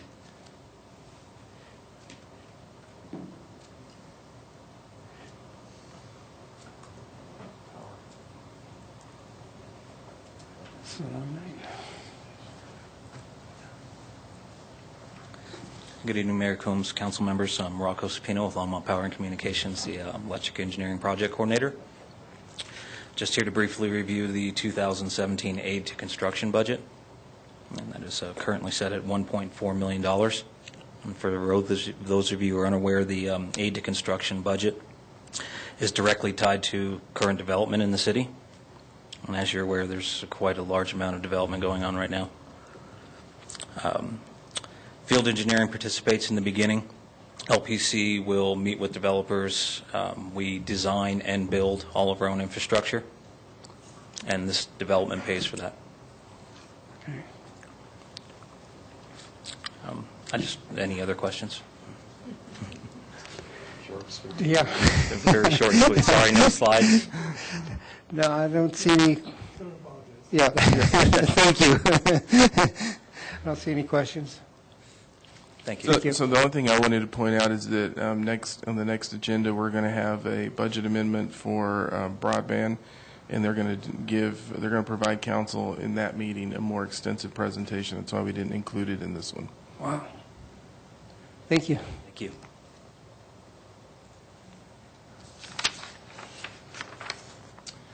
That's all we have for you on the budget presentation tonight. If you all have any questions, all right.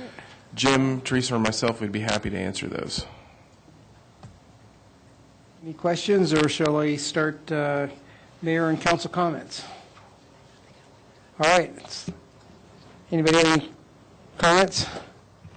Councilmember Santos? Thank you, Mayor Coombs. I got an email from the chair of the Longmont the Senior Center Board. They would like to let council know that this Saturday at 10, this Saturday, September 10th, from 10 to 1, is the Meet Us at the Fair event at the Senior Center. It's basically the Longmont Senior Center open house. So if you're available, I would encourage you to go and check it out. Unfortunately, I'm now in competition softball with my daughter and soccer, so I'm going to be at 2 places at once. So, but I would encourage other council members to go. It's this Saturday, 10 to 1 at the Senior Center.